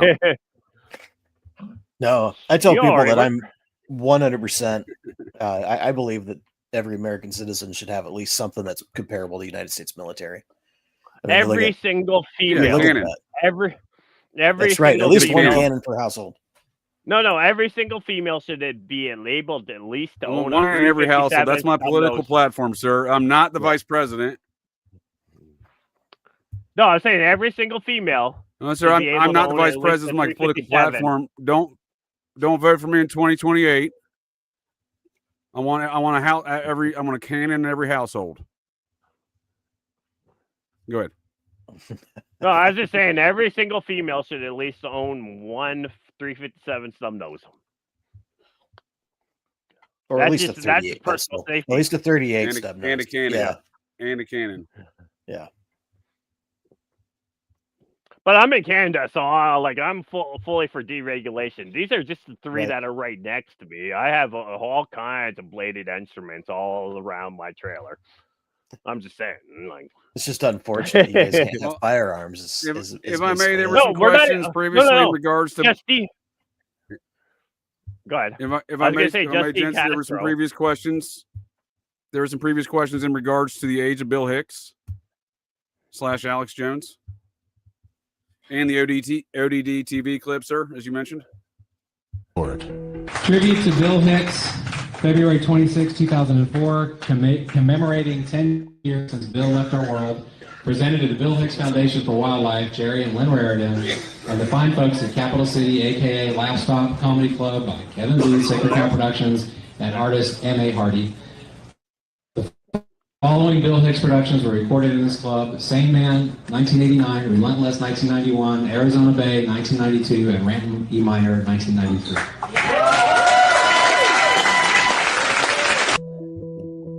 This is long before there was even a connection made between Bill and AJ. Isn't that weird that he would accept an award in the name of Bill Hicks from Bill Hicks' childhood best friend, their own best friend? Right.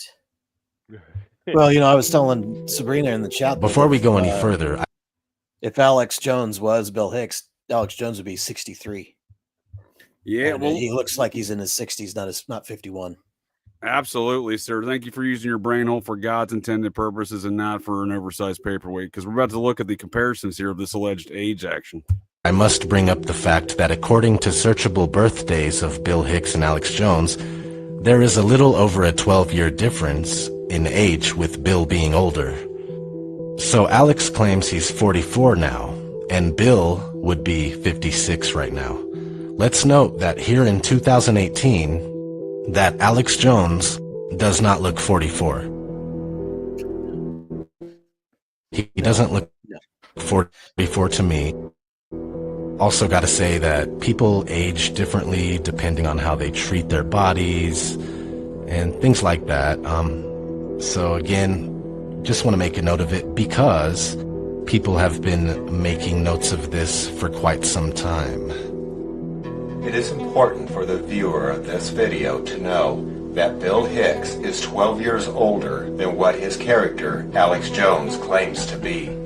That being said, let's play a little game. How old is that man?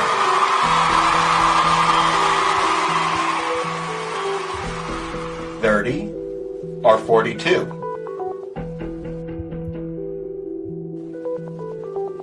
32 or 44?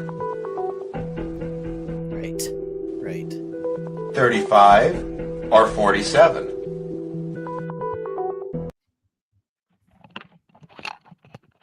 What are you thinking there, BT? Yeah, no, I did some scanning on the interwebs while we were talking about that, and no, there's no way that Alex Jones is as young as it doesn't jive with me. But dude, Right? on top of that, though, Does too, right? not work. In this video, I don't think he actually brings up the Bill Hicks Kevin Booth video at Waco, but that's still available on the fucking. Oh no, they got it here, sir. They got it. Oh, they do. Yep. Let me see if I can locate that for us. Oh yeah, well, let's just watch this clip right here because again, this is a lie. They paint us a lie about how Bill Hicks was developing a character based upon Alex Jones and Rush Limbaugh. We'll get into Rush Limbaugh in a second, but based on them called public access. Yeah. Go ahead, sir. I said Jim Morrison. Well, there you go. Jim Morrison. Yes, sir. You can go to. A little bit of gallows humor here straight ahead. Facts here on air. It's the joking with his Bill Hicks' childhood best friend, who's Alex Jones's best friend and manager, Kevin Booth, whom Bill Hicks and Kevin Booth were covering Waco, and then 6 months later, disregard Alex Jones and Kevin Booth were covering Waco. But it's the fact they joke about it, especially on air. Like a half a gallon of Bluebell ice cream and go over to Bill's house, and that's what we would do: watch soap, pizza, and ice cream, and just listen to albums and watch the show Soap. Now here's a clip of AJ accidentally slipping up on a show where Kevin Booth was the guest. No, I'm just giving medical facts here on air, buddy. All right, let's reset. Go to break. Me and Kevin are old friends. This is not good here on air. Me and Kevin are old friends. This is not good here on air. A little bit of gallows humor here straight ahead. I'm Bill Hicks, your host. We'll be right back. I'm Bill Hicks, your host. We'll be right back. You can go to Kevin Booth's website, Sacred Cow Productions, and click on Artist Bios. You'll find that Alex Jones is listed right underneath Bill Hicks. Right. When you click on AJ's bio, it has some interesting things. Let's read the top part here.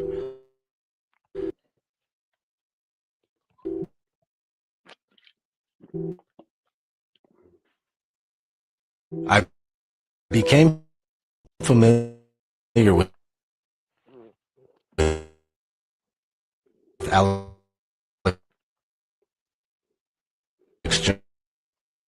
Jones.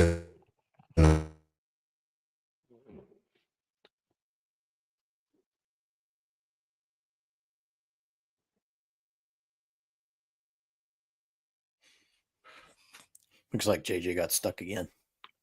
Yep. Yeah. No. I mean, no, man, it's like these two are character. I mean, like, I've been reading up on MK Ultra, and those guys are able to take characters, man, and create new people. I mean, shoot, look at Taylor Swift. She goes from country singer to pop star. Come on, bro, you can't tell me MK wasn't part of that. Dude, on top of fucking the whole Alex Jones, Bill Hicks shit, right? Right. I mean, if you just look at, like, go back to 2012, the fucking song is hilarious. And I mean, the song is hilarious. To turn the fucking frogs gay, to turn the fucking frogs gay, whatever, right? Back. But we don't like your kind here, boy. Did that prevent them fucking actually going in and admitting to the scientific research, the white papers that were published in fucking medical journals for a dozen fucking years? You know what I'm saying? Right. I literally say that, and I said this on the actually, never mind, that whole show got pulled up by YouTube, but the very first show I ever did with New York Patriot on the Cult of Rejects, the very first show I ever said with him, I'm like, fuck Aleister Crowley, fuck Bill Hicks, Alex Jones, because literally, the Alex Jones is a fucking silverback on methamphetamines to ensure that how the about regular fuck the Muppets? person It just does threw me not off look here, into bud. Conspiracies, because the conspiracy, a conspiracy is nothing more man in the than hole, two Joe Dirt in the people hole, who actually Joe Dirt work in the hole, towards man in the the hole. same goal. Like, I'm a criminal in my youth. And I'm a criminal in my youth. Like, I'll tell you some criminals. These Muppets just threw me off here, sir. Like, I was living in the USA as a white power skinhead. Got ran out by the FBI in the 90s. Like, I'm not into that at all now. No, we can hear you. I can hear you, JJ. Jonah's just going. Yeah, I like to run my mouth. He's just running his mouth. That's all good. See, this is why I don't drink normally. I stay sober because. Right. Yeah, they just apparently launched you off, dude. Apparently, no, JJ. Apparently, we're not allowed to talk about homegirl getting burned up in that. But I building mean, back in no, January. like I literally said, like Alex Jones is nothing more than a fucking silverback on fucking methamphetamines to ensure that the regular person, like your father, your mother, will see him acting a fucking retard when he's running his mouth above Building 7 because he's a fucking silverback on fucking methamphetamines. They won't actually look into it. You know what I'm saying? Well, how dare you talk about Scientologists like that, sir? But here's the deal. Apparently, we can't talk about that lady getting blown up. You just throw me right off this motherfuckers. I'm here. I got thrown off this motherfucker during my show last night, dude. I don't know what's going on, dude. It's not like something froze up. It just said, you're out of here, buddy. Can you hear me, BT? Yeah, I got you, Jonah. Okay. JJ's in Appalachia, so he's too busy fucking with the apple fucking, what is it? The moonshine, the apple pie moonshine. Applejack, man. I'm about to Not steal here, my sir. buddy's Not here, sir. I'm about to go in and steal my buddy's fucking sangria because this is the way I drink. Whoa, or shrooms.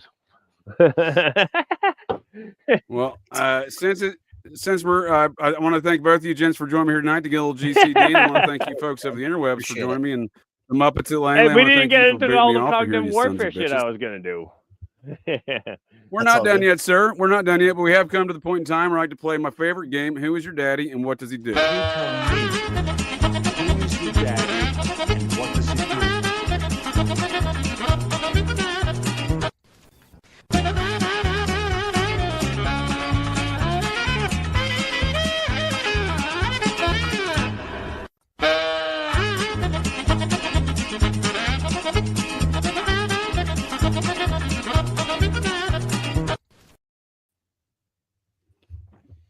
Now, I think his daddy is, in fact, Admiral Morrison, and then he later played this role of Rush Limbaugh, and the Limbaughs have themselves some interesting CIA connections as well.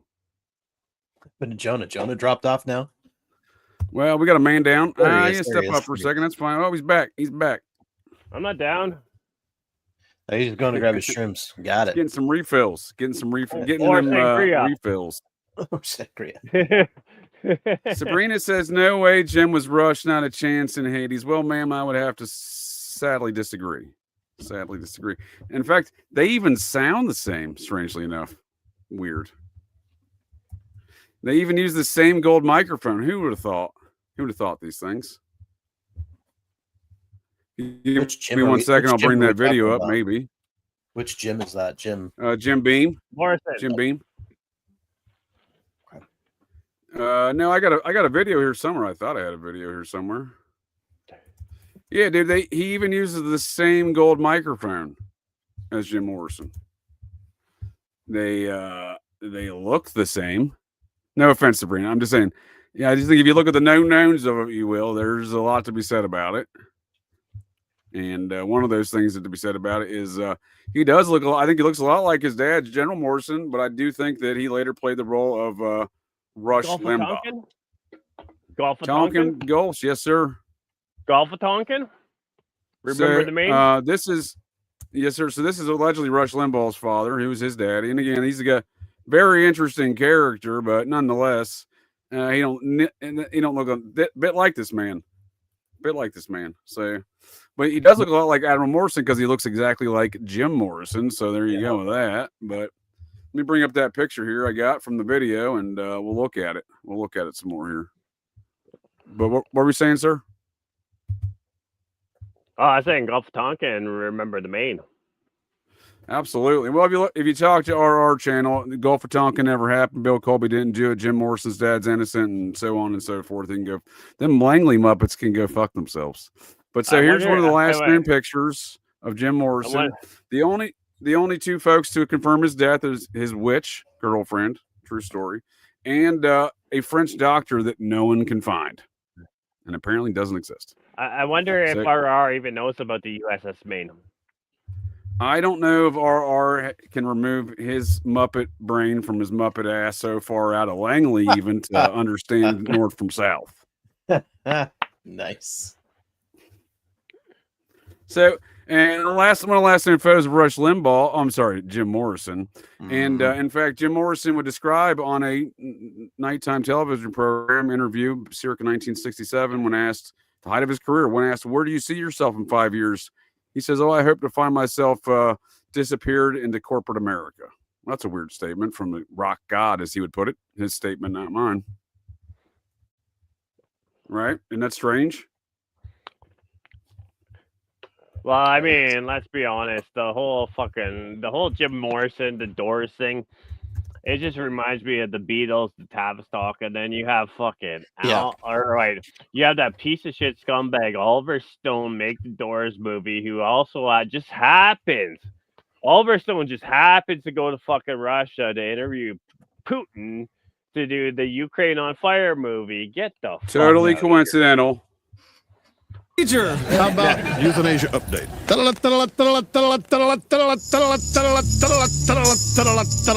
New update, ladies and gentlemen, inaugurated today on the EIB network. This is our euthanasia update. Beautiful friend. This is the end. Wait for it. There you go.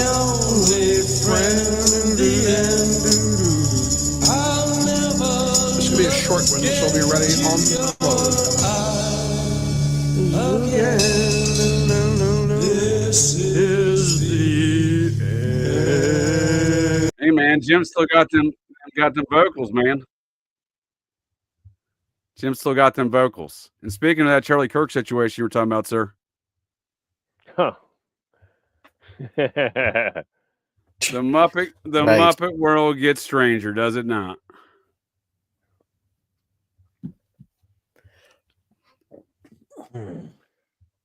So now, Erica Kirk, who is half Swedish, half Syrian, her she's now in possession of Jim Morrison's gold microphone.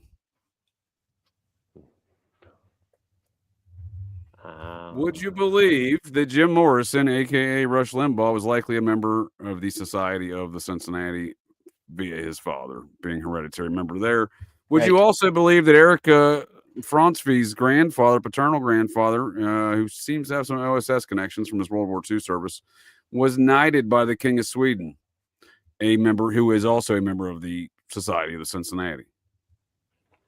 I'll just point out that the OSS, when they set up their office under Wild Bill Donovan, who was exactly 2 floors below their office?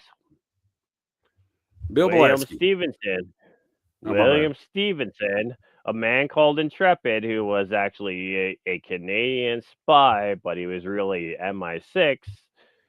And he was the man called Intrepid, but his office within the Empire State Building was 2 floors below the OSS and directly involved with that. And he's also the one who wrote the Borman Brotherhood, talking about Martin Bormann. But the Canadian government has 2.1 or 2.2 million documents in storage of all his activities. No shit. Yeah. And so he was 2 floors below OSS building, and he is known to be a CIA or Canadian spy who was tied directly to MI6 through the man called Intrepid and all his other books. I highly recommend the Borman Brotherhood, which is a book that almost no one knows about, where he tries to track down Martin Bormann, who was Hitler's personal secretary. It's a very interesting read. Oh, no, for sure, dude. And, I often talk shit about Peter Levenda, but again, all these folks are these, who spin all sorts of narratives. Even those OTO, Typhonian, and Thelmite characters like Levenda, there's some facts to be yielded there. And he does a good journey through some of that Bormann activity and his Nazi materials. So does Scientologist Jim Mars. Even looking at Alex Hicks, Bill Jones. I mean, Alex Hicks. I always tell people, I'm like, hey, like when it comes down to it, there's controlled opposition. The title literally tells you this is opposition.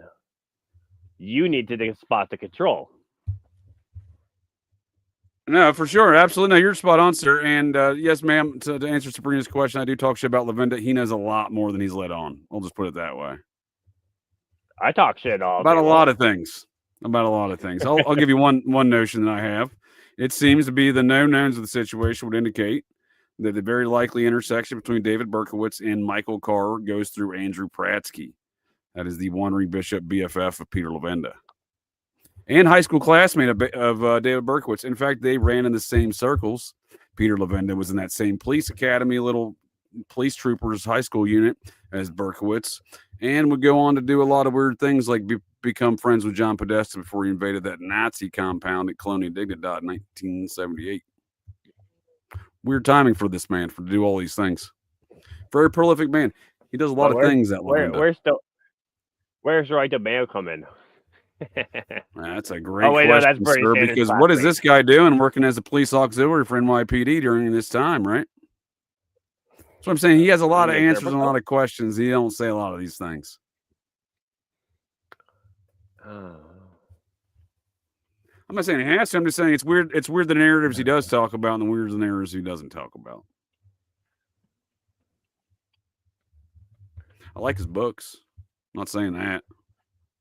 He does give you the Shyamalan twists. Again, you got it, like you were saying, sir, you got to discern fact from fiction with these Muppets. I enjoyed the Sinister Forces trilogy. However, he Shyamalan twisted me in volume 3. After 2 fucking volumes, he gave me the Shyamalan twist and told me that fucking Republicans did it. I'm like, all right. Okay. Yeah, that's right. All right, buddy. Take it down a notch. Wait. I'm trying to find something here, and Levenda's always been out with those UFO spooks, man. These Satanists, Nazi Satanists, UFO intersections. It's a very interesting intersection. Yep. I'll be back in a minute. I'm still here, but I'm trying to find something messages. He's still here. What are your thoughts on grunge? On who? What? Grunge. that I heard it in a song somewhere, sir. It ain't what it seems. Grunge rock ain't what it seems. Grunge rock ain't what it seems. I don't know. I've been looking at people like Elvis Presley and Jim Morrison. Of course, you mean Charles Manson's friend? Right. And it's like there's a lot of these goons are created to do countercultural stuff, man. Yes, sir. That's what we're talking about tonight. You're spot on for sure. And then Jim Morrison and the Doors and Laurel Canyon, absolutely. And Yep. so would that stand to reason that it would continue on through every mechanism, measure, and form of communication slaps to mind more, sir. We're in 45 years of a panic, of the satanic panic. 50 years. 1975 was 50 years ago. Well, you're true. That's true. I'm just reciting the Nazi satanic telemarketing script. We're in year 45. But you are correct, sir. It's July 15th, 1975. We all got panicked. Yeah. No, I'm just downloading a book because I'm going to tie behavioral sciences in for you. But that's I saw an interesting post. Yes, sir. I appreciate that. Saw an interesting post today on Twixter from Jacob J, friend of the show here, frequent guest on Operation GCD, host of Rise to Liberty podcast. That dude's trying to out JJ, man. While I respect it, I'll have none of it. But he was posting about Kurt Cobain's heroin buddy, who was the one who led Detective PI Tom Grant around, and seemingly knew a lot of the details about Cobain's alleged death, and led Grant around to the property, not showing him the room above the garage, right? When Cobain was allegedly dead. That dude's apparently part of the process. Now, shocker. So weird that in the wake of Cobain's alleged death, and I will say alleged, Robert DeGrimston, founder of the process, was able to get this article published in 30,000 copies of the New York Times. And he blames Cobain's death on everybody from the NSA to the National Security Council, Colby's Queers, to even the Process Church of the Final Judgment. He even blames the Church of the Subgenius, which is an offshoot of the Process. So that's kind of saying the Process did it twice. He even blames the Branch Davidians. Come on, man. Yeah, people in Oregon did that. Yeah. He blames everybody. Right. But how is it that the leader of the Process can get this in the New York Times? 15,000 copies. Whew. Have you ever listened to David Koresh's music, though? I mean, he's my favorite guitarist who leads a cult south of the Mason-Dixon line in the 1990s and 80s. It's a very specific genre.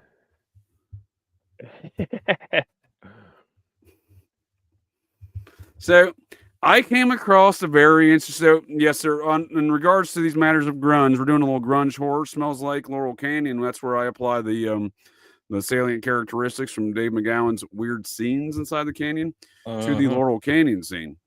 Because one time in an interview, I heard Dave McGowan. He radicalized me in these matters. That's why I'm here today. I heard him say in an interview, the host asked, well, what about the grunge scene or these other scenes? He's like, well, I don't know. The hippie scene was his scene. I was like, well, challenge accepted, sir. The grunge scene was definitely my scene as that goes, as far as music scenes go. Yeah, so was punk. I think somebody mentioned that too. I mean, the punk was like kind punk of beautiful too. Yeah. I like punk stuff. So here on Sunday, myself and Jonah will be joining me. Thank you again, sir, for joining me here tonight, both you gents, to get a little GCD. We're going to be talking Studio 666 and other grunge horror murder Halloween business, Halloween edition. They got their own serial killer, dude. They got a band named after the Green River Band, named after the Green River Killer, who in fact murders ritual human sacrifice style one of their lead singers, the Gits. A Mia Zapata, granddaughter of the Mexican revolutionary General Zapata. Go figure. Her father also, hold on, sir, 1 second. Her father also ran a media corporation, no different than the Taft Broadcasting Company. Now, I'll be here on Sundays. I was just going to bring up a couple of weeks ago, you had Jacob J on, and I introduced you to Varg by Cairns. So I don't know if you've ever heard of him before that. Now he was actually convicted of the murder of what the fuck was his name now? He was the singer of Mayhem. But the fun thing is, because he's Norwegian, he only did a total of 21 years on a murder and I think 40 something arsons because they have a maximum penalty of 40 or 21 years in Norway. So he's already out, but that was a Burzum, which is Norwegian black metal. So, and I think froze up or JJ froze up. Am I back? You're back. Yeah, you're back, dude. I don't know what's going on here, man. I keep freezing now, up. JJ. Now, JJ, I'm allegedly. gonna share. Hey, as long as you're not freezing with the women, you know what I mean? Well, 1 second here, sir. Before we get any further, I would like to hold that thought. Hold that thought for me.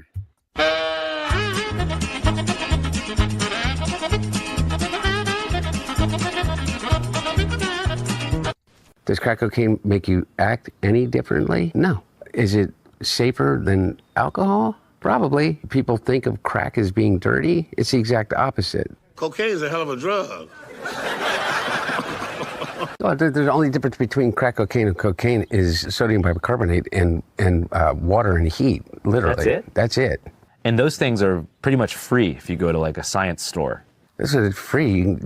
You can go to your neighborhood convenience store and just get. Anyway, I don't want to tell people how to make crack cocaine, but it literally is a mayonnaise jar, cocaine, and baking soda. Cocaine is a hell of a drug. When you make crack, what you're doing is you're burning off all the impurities so that it combines with the sodium bicarbonate, which makes it smokable. That's all. You know, all of these actors and, you know, people in the past that talked about they had a problem with cocaine and freebasing. They were smoking crack. So Cocaine is a hell of a drug.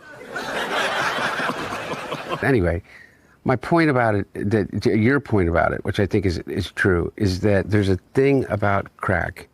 Cocaine is a hell of a drug.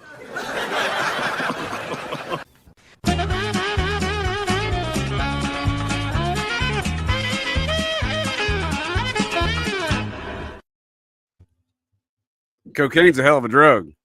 I cannot articulate my personal satisfaction with watching that Muppet get roasted.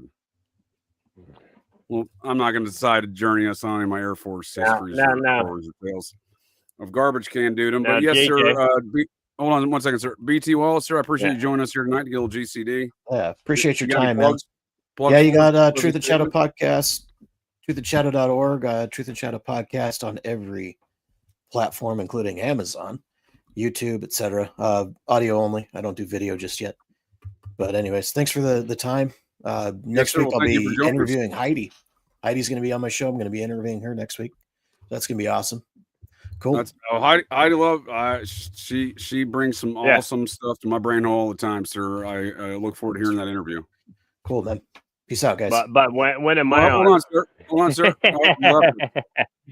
We both were going to jam up with some nonsense. I like your style. I had nothing serious to say. Just nonsense. Yeah. No. If you could bring up the screen I'm sharing right now, because it goes into the slideshows that I have too. But so I'm sharing a screen right now that I discovered by the NATO cognitive warfare things. But Before we do that, you're gonna sir, love this one. Okay. I will not like to. Before we do that, I would like to introduce you though to close out my thoughts on Kurt Cobain's here, and folks can check out more on that on Sundays. Apparently, there's a whole theory. This was 8 years ago, even. I'm late to the game. That Kurt Cobain is the lead singer of Weezer. Lots of conspiracies about why the circumstances. My name is Jonah. Thank you for everything you've shown us. No, I've heard that fucking song so many fucking times. Oh man, I bet with your name. I bet, dude. I'm like, why do it's not even fucking Jonas? It's Jonah, but fuck. They're like elevator music meets grunge rock. But I mean, I don't buy that because Weezer was around before he got fucking blasted, if I'm not mistaken. Nope. You are mistaken, sir. I will object. Sir. Okay. It's the chronology of events that actually is very interesting to me. It was about 6 months later. Yeah. It's interesting, man. I'm just saying. I'm just saying. Let's stop provoking. That's all I'm saying. Let's surrounding their death aren't really the way that they appear. And there's probably no greater example of this than Kurt Cobain. There are so many conspiracy theories surrounding the death of Kurt Cobain, and yet there's one that's my favorite, and you probably haven't heard of it. There's a conspiracy theory that Kurt Cobain faked his death and became Rivers Cuomo of the band Weezer. Now, the first thing that a lot of people who are believers in this conspiracy theory will bring up is that Rivers Cuomo and Kurt Cobain have a lot of similar facial features.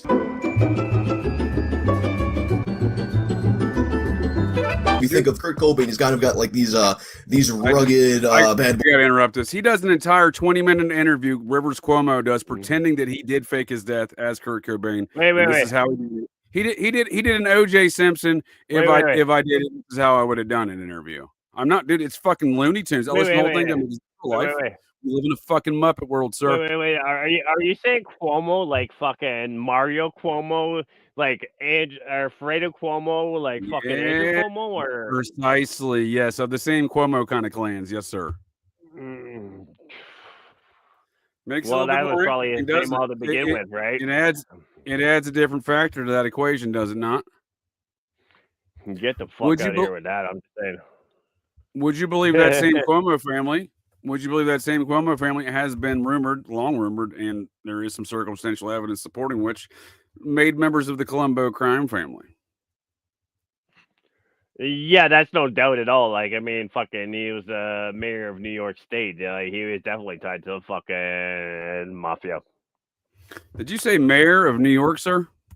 Free fries. I mean, the governor of New York, Mario Cuomo. I got vaccinated. No. Andrew is not definitely not gonna be. They're gonna fucking put that comedy Mom Donnie fucking. Wait a minute. Ma'am Dan. But there's also a burger element to this. Let me check with Bill Neathart. Is it too early in the day to eat a burger? No. This can be breakfast? Okay. I want you to look at this and think about, again, some people love hamburgers, some don't. Really want to respect all ways of life. But if this is appealing to you, just think of this when you think of vaccination.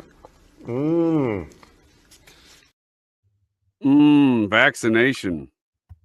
Wait. Well, it kind of looks, he kind of. Wait. You mean to tell me, sir, there's a burger element to all this? Wait. If you're gonna bring up burger, bring up the picture real quick and show the name of the author. Pardon me, sir. What is this? The screen I'm sharing. Just bring up the book and show me the name of the author. I do that. I'm new, dude. I don't know what to do. No. Just show me the name of the author of the book that I'm sharing right now. Jonah Berger, huh? He invented the burger, I heard. Well, we're gonna get into that, but while I'm gonna get you to run your mouth for a minute, and I'm going to steal my buddy Sangria. So I'm coming right back. You do that, sir. I'm gonna play the rest of this clip. You do that after these messages. Jen will be right back. So I actually haven't watched this whole clip here. We're gonna watch it later. It's a premiere from my brain hole too. I just came across these alleged matters of. I did listen to the Rivers Cuomo clip, him talking about it. That's far more interesting. It's a longer listen. It has Sawyer from Lost thing going on. You can kind of picture him sneaking off to have himself a manly cry as poignant music plays in the background. And then on the other side, you have Rivers Cuomo, who kind of looks like a lesbian gym teacher. But then, you take those conceptions we have of how these guys actually look, and you just compare the facial features, because you actually can do a lot to change how a person looks just with their grooming. And you can kind of see in some of these pictures that their noses are very similar, the way their heads are shaped is similar, the ears, although it's kind of hard to find a good picture of Kurt Cobain's ears. They do have those similarities in common. And if you want to throw some fuel on the fire, here's a picture of Rivers Cuomo dressed up as Kurt Cobain. The thing is, though, there's one major facial difference, and it's not something... Not unlike Bill Hicks and Alex Jones, if they don't... he's playing into it at least. It's a little more egregious with Bill Hicks and Alex Jones because Kevin Booth is Bill Hicks' childhood best friend and all, but... why would Rivers Cuomo want to go on a radio station and do a lengthy interview about how he is indeed Kurt Cobain? If he did the O.J. Simpson thing, he pulled the Orenthal James Simpson. If I did it, this is how I did it, and he did a whole interview about it. Like, get the fuck out of here, dude! I never even heard these things until the other day, and I came across that. I'm like, what is this? Folks of the interwebs, we live in a world of Muppets.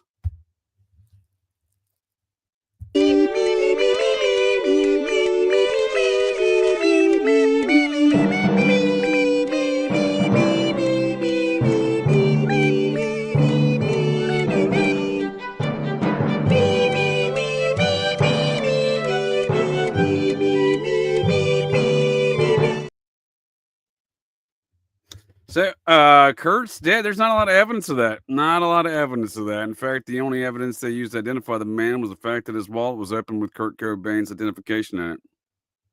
His buddy, according to the other JJ, OJJ as I call him there, Rise of Liberty, Jacob J.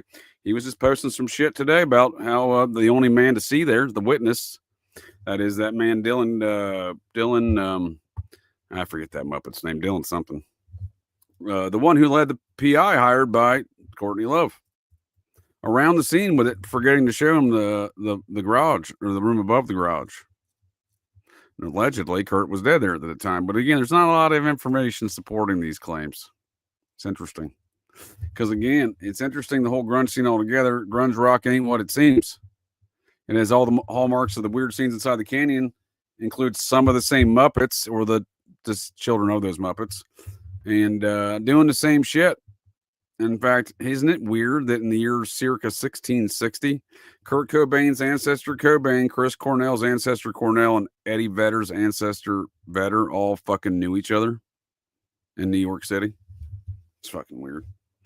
A lot of weird shit like that.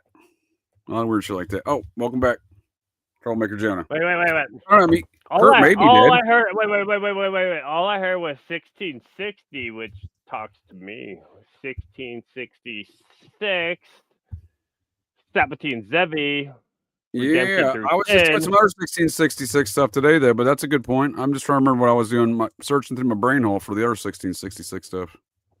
I don't recall. Well, go ahead, sir. No. I was running my gums while you're gone, sir. I forgot to play the rest of that video. This was going to easily be covered up, especially not on a daily basis. You would need plastic surgery to do this. And it's that Kurt Cobain has a butt chin, but Rivers Cuomo does not. So, like, why would you go through that? You know, like, why would you go through that when you could just as easily grow a beard as Rivers does in this picture? Why go through a lengthy, painful surgery procedure for a detail that most people would probably never pick up on? The next aspect of this that people who believe in this conspiracy theory tend to bring up is that Rivers Cuomo is a very big fan of Kurt Cobain. He keeps a book studying his writing and how it works. And in fact, Weezer has played sets of nothing but Nirvana covers under the name Goat Punishment. I actually remember reading about that in Circus magazine back in the day. First off, we have the notebook that Rivers Cuomo keeps analyzing Kurt Cobain's song structure and things like that, but I don't really think that's that much of a smoking gun for this, considering that that's just a very good. Yes, sir. Okay, if that's not playing, I just want you to jump into this book here. Oh no, it's gonna come in now. We'll be done here in 1 minute, sir. We'll get into that next if you may. Yeah.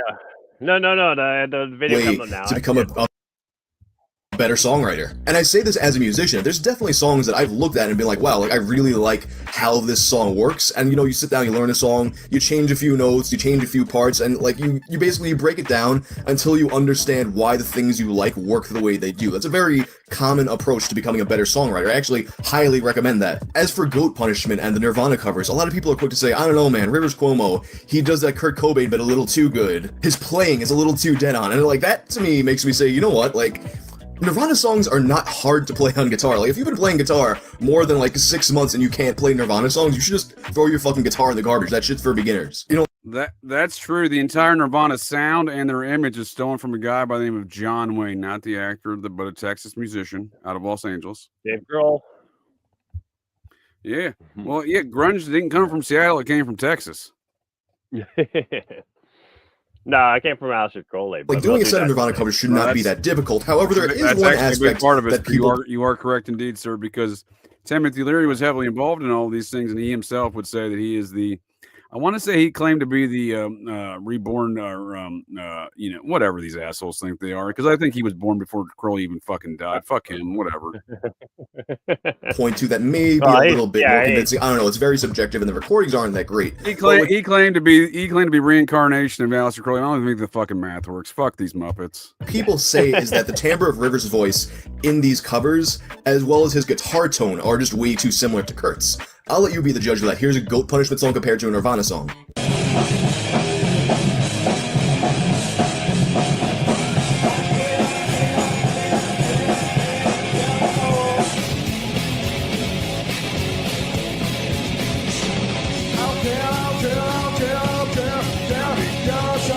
Now, me personally, I'm not terribly. I mean, it sounds identical. Wait. Goat punishment. To me, all I'm fucking thinking is go to Mendy's, Aleister Crowley. That's what I'm saying, dude. It has some very cold overtones / undertones / right in your face hole. So I only discovered, now that you brought this up, I've only discovered this book last night through the NATO North Atlantic Treaty, the North Atlantic Treaty Organization, and their cognitive warfare. That's approved. That's UN approved material. I accept. We all work and for you. But I mean, I got my Control F open. You can see it there, and I'm just gonna go ahead. So this guy here, Jonah Berger, now he's a professor. No relations at all. Two different Jonas. No, he's a professor at Wharton. Maybe I can think of an Antichrist who attended Wharton, who's currently sitting in the Oval Office. But how dare you make assumptions like that? His financier is only holding press conference or holding conferences. Dude, you can pay $200 to attend them. Then how Peter Thiel's the Antichrist or some shit, right? Wait. Can I just point out? I just typed in behavioral. What do you see here? What do you see here? Wait. You're telling me there's a burger element to all this? No. This Jonah burger burger guy's right now. Are you kidding me, dude? There's a Jonah burger element to all this. But wait, since then, Greg has spent more than 20 years. It's the Muppets of Quantico, the behavioral analysis unit. They can go analyze their anus. That's about all they can do. So literally, this whole fucking book starts. This is the preface. He's talking about he's talking about this guy Greg who does the whole presentation, and then the guy sits back, and he's the hostage negotiator. Did we just talk about hostage negotiator in Oklahoma City? But then this is literally in all the fucking NATO cognitive warfare books. So this is the only reason I discovered this book. But then he's like, oh yeah, his capture so this is literally talking about how this guy who was an FBI hostage negotiator sat back from Greg had did a presentation about a Russian mafia member who was had a search warrant or whatever, or arrest warrant. So they're gonna go ahead and arrest him. But then this guy sat back, asked a bunch of questions, and this guy fucking ended up joining the behavioral sciences unit after. But this book is hilarious. I've only done give like me a 2 name. What's his chapters, name, sir? Give me a name. It's Greg something or another, but there it is. It's actually on that page there, the first page there. Greg Vesey. I can't read it. Vesey? Greg Vesey or something like that. Let's go back to page 1. Okay. Would you believe that John Wayne Gacy's childhood friend Robert Ressler brings us the term Ressler? Yeah. Are you fucking I'll go back here. Are you fucking kidding me, sir? We live in the land of Muppets. But this book is... They all fucking know each other, dude. I don't know if he knows them, but Robert Ressler and John Wayne Gacy are in the same Boy Scout troop. Get the fuck out of here, dude. Here you go. So this guy here, as a case agent for the FBI, Greg Vesey specializes in international drug trafficking, money laundering, and extortion. You're hired. Wait. Did he specialize? Wait. Did he? This is America. That's what I was gonna. But on top of that, though, too, right? So this guy who writes this fucking book, this is all from the NATO cognitive warfare shit, right? And I have that whole we all work for the UN. It's approved material. But watch this. I'm just gonna go ahead. Transgender, and so this is what this guy writes in his book. You gotta type Troon. You gotta search Troon. You gotta search Troon. No. There we go. You'll learn how to swing a but watch this. You'll learn how to swing a voter and how a political activist got committed conservatives to support liberal policies like transgender rights. This is coming from the NATO cognitive warfare shit. This is allegedly. I'm just kidding. I know, dude. This is the warfare that's being waged on us and not just America, but I guess really the Western world, right? Through these NATO matters, these Nazi NATO matters. Yeah.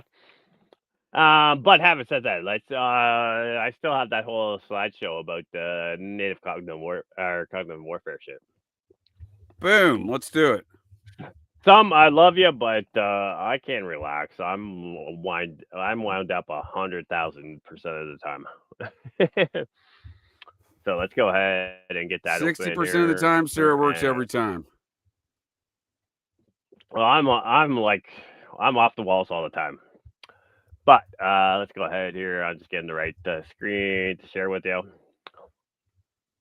Come on down. Because when you message me, I'm like, yeah, no, I want to jump into the whole cognitive warfare thing because let's be honest. Well, that's kind of the meta narrative. That's kind of the meta narrative of what we've been discussing thus far, right?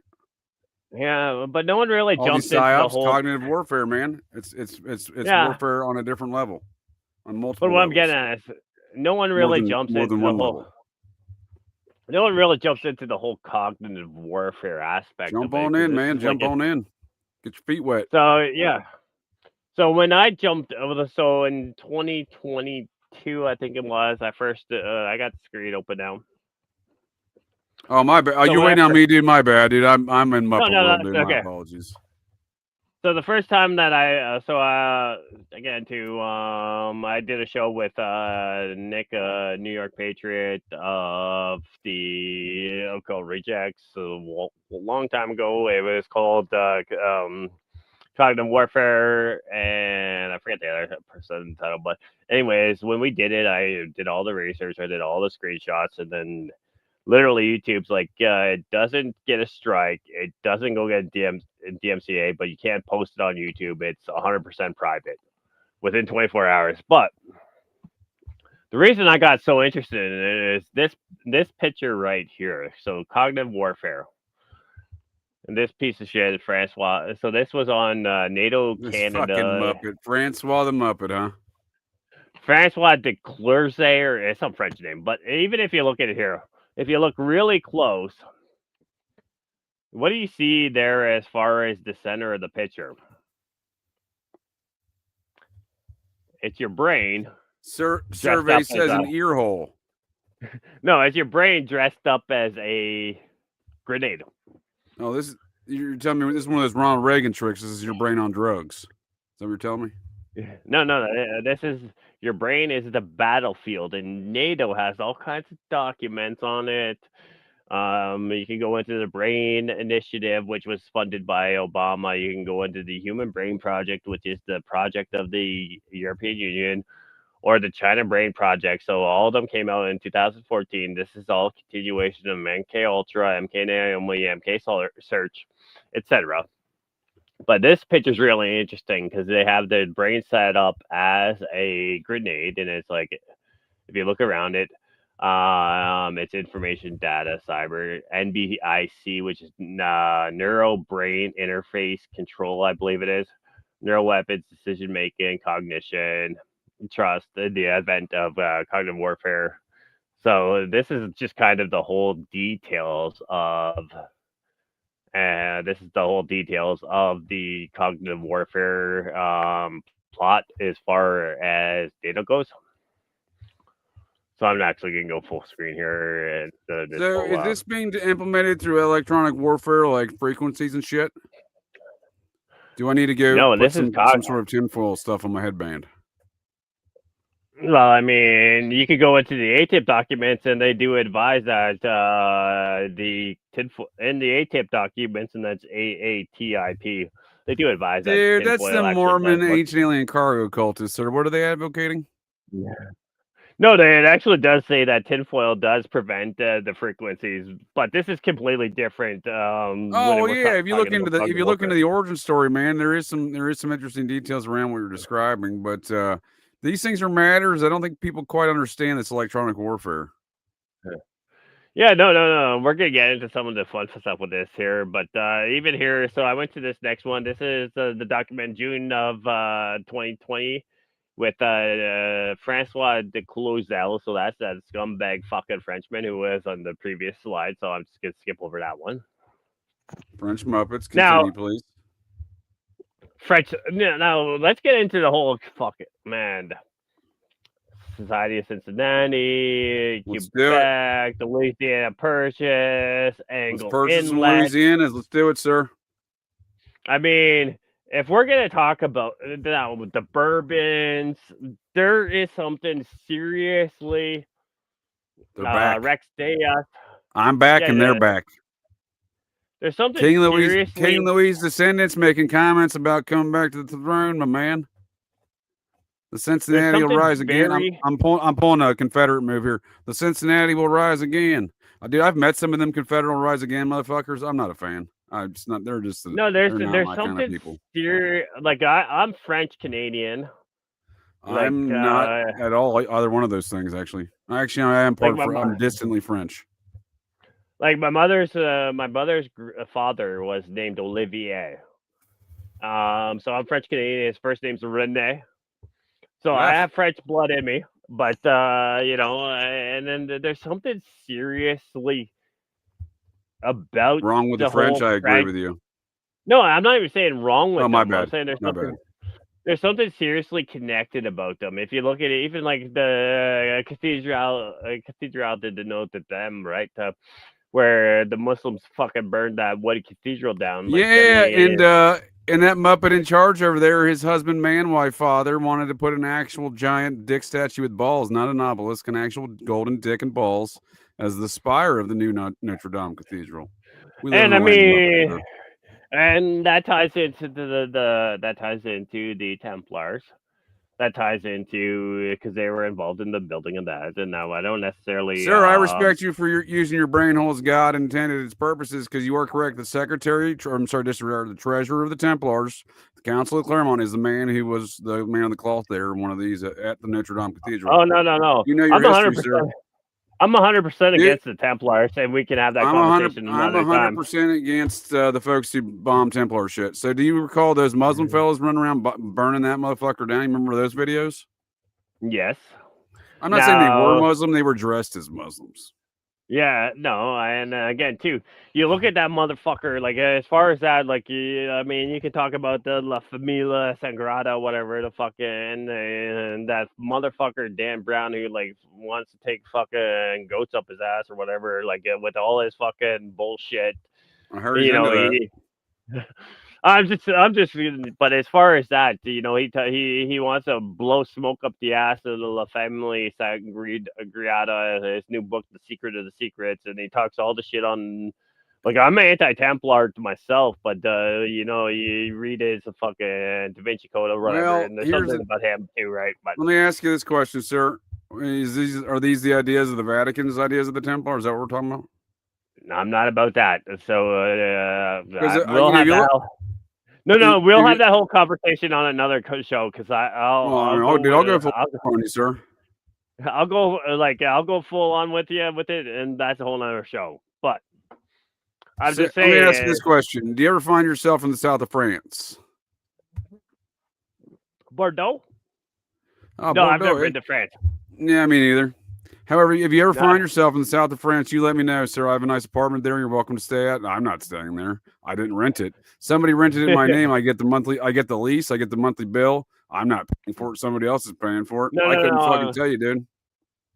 No. The reason I said Bordeaux, we're gonna come up on that in a few slides. But anyway, so I'm not kidding. This is a real thing, dude. I'm not making. I started last March. Every month, I keep telling myself, someone's gonna stop paying for this fucking apartment. Like it's you're getting the profit off of it, or it's already I'm not getting in your name. In no way, shape, or form profiting, associated, or losing any sort of income on the matter. And in fact, upon the initial release of this property, when I got the initial lease back in March of last year, March 2nd of last year, I'm like, what the fuck is this French apartment? It's in my name. I got my personal email address. I'm like, what the fuck is going on? Who are these Muppets? And I looked at it even further. I'm like, well, this doesn't make any sense. And then the next day, I got a fucking email with confirmation of an airline ticket from Air France. I'm like, what is going on? Right? I'm not even paying attention to these details. These Muppets can go fuck themselves. It's really interesting though too, right? It's because when people every month since then, sir, they're like, I keep telling myself someone's gonna stop paying for that. And dude, there's a bank account on there, not my account, dude, not my account. The airline ticket was my name. You know what's interesting is always people always ask me, they're like, "Well, what's your background?" I'm like, "I'm fucking Canadian," and they're like, "Oh, no." They're like, "What? Well, where your family from?" I'm like, "My grandfather's been like his family's been here since 1600. Like his name's Olivier. He's French Canadian." 1666. No, he's been here since like the Just joking. 1600s. His name's, but his wife was first. She was fresh off the boat Irish, right? So that's my mother's parents. But no, the reason I'm getting into the reason I brought up Bordeaux is we're gonna tie it in here too in this cognitive warfare documents. So if you bring that back up. Oh, dude, you waiting on me, dude? I'm stuck in Muppet land, dude. No, it's okay. I mean, have you been drinking, JJ?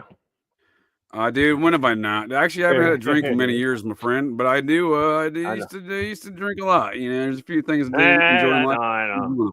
Don't worry, I'll be sober on Sunday, so it might be more coherent. But you're good. You're good. I just Labor Day, as they call it, 2014. I just decided I was done drinking. I don't know. After about 17 or so years of steady, I started drinking at the age of 13. I was a pretty heavy drinker at age 13, about the age of 31. So we'll call it 18 years, sir. Yeah, about that's about right. Well, we'll call it. I don't know. I'm not doing, dude. What a location. I'm not doing math. I just know that I don't drink because there's people. I'm one of those ones who has a few drinks in them. I start pulling my dick out just to make everyone in the room offended. But having said that, I will say this, sir. Largely due to my GCD behaviors and partying ways, I'm no longer accepted in the nation of Canada. So you'll have that. I'm not accepted here either. I've committed no crimes. These things are accusations. They've proven nothing. That's all I'm saying. Anyway, so let's jump into this. So I messaged you earlier this week before I was even scheduled to be on the show. And anyways, I was like, I was talking about the Cognitive Security Institute. We'll get to that in a little bit. But so when you messaged me this morning, I'm like, okay, cool. Like, and I just started. Actually, no, yesterday I just discovered this by accident. So NATO cognitive warfare. That's all through the ACT or the ACE, which is applied cognitive team, or I forget what the other one is. But anyway, so so they just started doing an e-zine, like an electronic zine.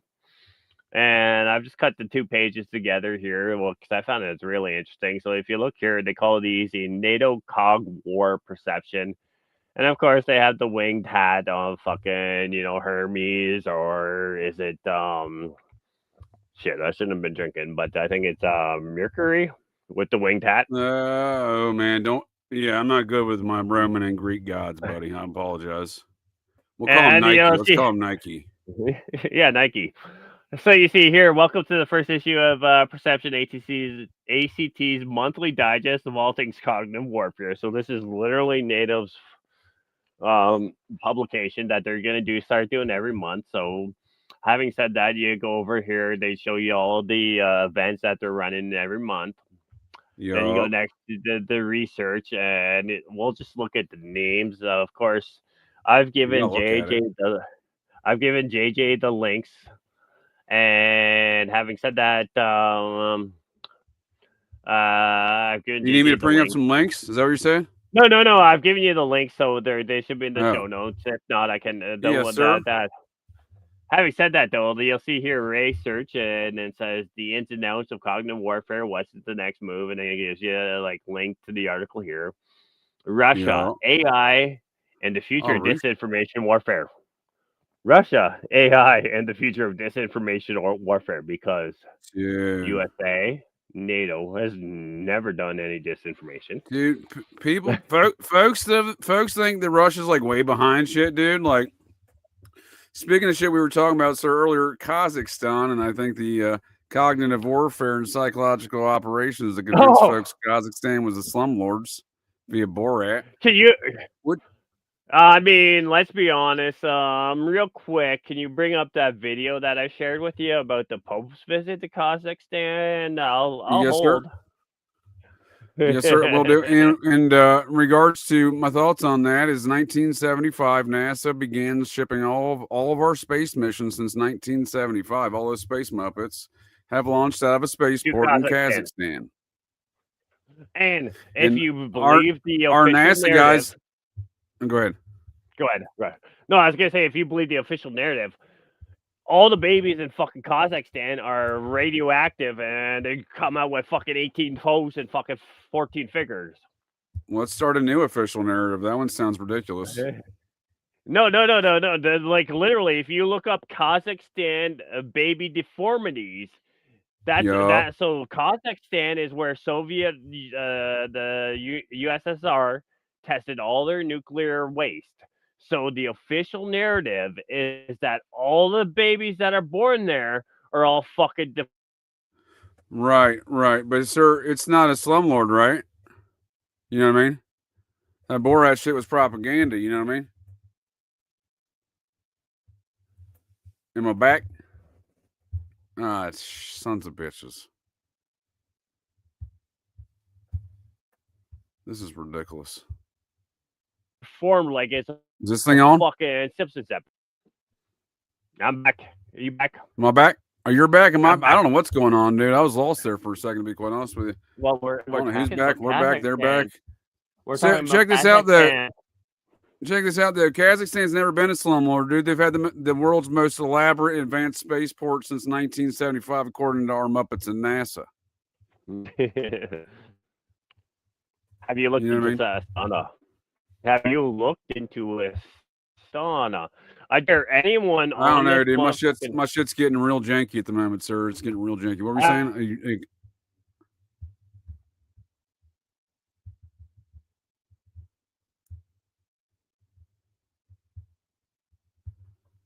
Am I back? Am I still speaking?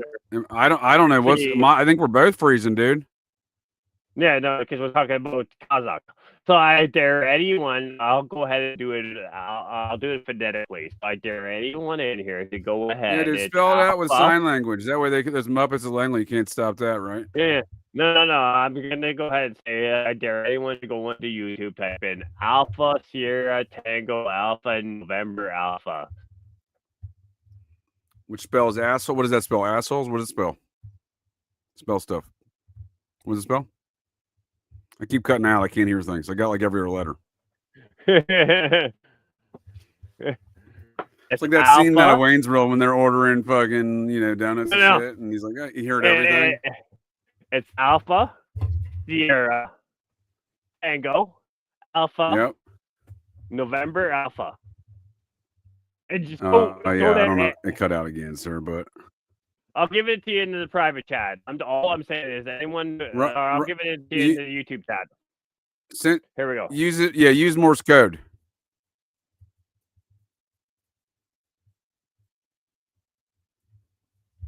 I don't know. Hey, there you go. Greetings, sir. Rise, Codex of Curiosities. A lot of C's there. I like it. Welcome to the shows here, sir. We're all freezing up, apparently. Yeah, I don't disagree. This is because we're talking about certain things, and we're talking about certain things. But I put it in the YouTube chat. So that YouTube chat. What happened? I put in the YouTube chat. I put the name of the city in the YouTube chat, which is the same place that. Oh, Astara. Ah, I got you. What is this place now? What are we doing? The YouTube, or sorry, the private messenger that I sent you of the concert. Yes. That happened. That happened in that same city. Oh, the Pope stuff there. Oh, I got you, dude. Astara, huh? That. Stop fucking saying it. We're all in the freeze. But anyways, I'm just saying it's not Astara. But anyway, so that location. Can you bring up that video? Astara? Can you bring up that video? Dude, I'm trying to bring up anything right now, friend. It's not doing shit for me. Let's hear from our friend Donald Rumsfeld. As we know, there are known knowns. There are things we know. We also know there are known unknowns. That is to say, we know there are some things we do not know. But there are also unknown unknowns. The ones we don't know, we don't know. I'll tell you some shit we know, sir. There's a lot of tomfoolery going on with these electronics this evening. Wait. I'll be back in a moment. After these messages, Jen will be right back. We'll just take a break after all these messages, I suppose. Let's hear another one from that jam from might be Canadian former stripper lady doing a rendition of one of my favorite odes to West Virginia. Their country odes to West Virginia country roads.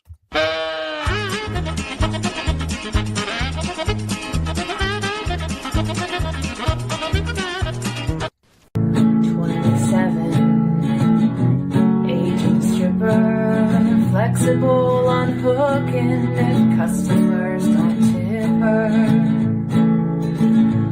Sweetly dancing under the black light. If you got the urge, she'll come home with you tonight. Taking loads, blowing schlong, doing coke, hitting bongs, put a pinky in ya if you wanna blow it schlong, taking loads.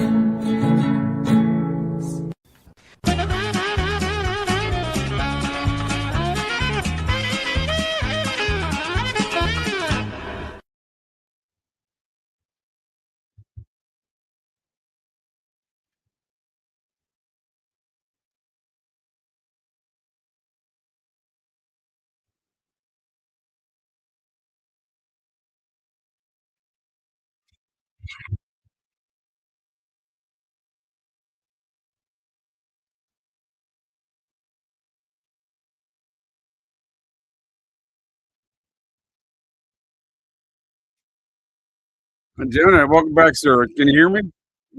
I keep adding you back here. You got a different one, maybe. You cloning yourself, sir? No. I'm keeping my computer open so we can have the fucking. I'm gonna kill the camera. I'm keeping my computer open so we can have the slideshow when we get back to it. And again, here we go. Let me turn that mic off. There we go. So we should stop. I'm using my phone, but I'm keeping the computer open so we can use the slideshow. Because fuck these cunts. You still there?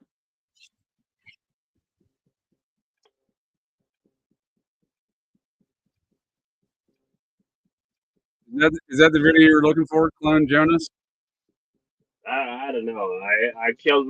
No. Just keep me. You can kick the Troublemaker Jonah as long as you bring up the video. Just keep me backstage on the Troublemaker Jonah. I'm on my phone, which is separate from which video? Which video though? I don't even, wait. I don't even remember. So having said that, I'm back. So whatever. Let's just jump into it. So I'm just playing, but no, I'm not talking the video. Sorry, the slideshow. Sorry. I'm about to say, dude, I got Borat on deck here. Yeah, play that at one. Dude, isn't that crazy? We got a British Jewish fella who just goes over there to Kazakhstan the same year the Queen makes economic agreements over there. Go figure, right? We live in a land of Muppets. Wait. Can I just point out? Yeah, dude, they make the Islamic folks of Kazakhstan look like back herds goat fuckers. I think that was an actual statement. Can I just point out though, as far as that goes, you know, Kurt Metzger, who's on the Jimmy Dore show, who's, you know, like as far as that, I would say they're both controlled opposition. But Kurt Metzger was actually a screenwriter for Borat or Sacha Baron Cohen, who also was not even the Borat shit, but wait. He was also the guy in the Dictator shit. Yeah. The Dictator shit. A lot of degradation of society of a Macer. A lot of degradation of society. I did not know Kurt Metzger. I do respect Kurt Metzger's viewpoints on his ancient alien cargo cult upbringing. Yeah, it's morbid like you. Yeah, it's almost identical, dude. It really is. If listening to his stories, I'm like, yep, I can come relate. Yep, we live in a land. No. No. You know how I know? I know of Kurt Metzger, so I was I know this is going to be a surprise to everyone here. I was a huge fan of Legion of Skanks. Never heard of it. Okay, ever heard of it? I never seen it. You've never heard of Legion of Skanks? Luis J. Gomez. Oh yeah, dude. You know I've heard of him. You know, I've heard him because that fella over there, Big J. Okerson, may or may not enjoy Corey Feldman as much as I do.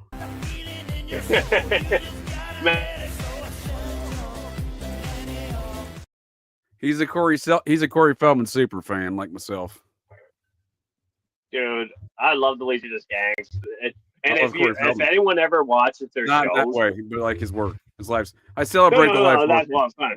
If you film, man, have you ever watched commercials, TV, magazine appearance, reality TV, arrest photographs? Have you ever watched their Who's Most Justified? Who's the better Corey? I'm not going to play that game, sir. But there's only one answer to that. It's Corey. No. They do this skit where it's who's most justified there, and it's who's most justified in saying the N-word. We're not saying any of them are justified, but who's the most justified? Ari Shaffir, yes. Ari Shaffir is the president of the LOS, Legionist Gangs. I don't know who that is. But anyway, Ari Shaffir? Oh, he's the Jew.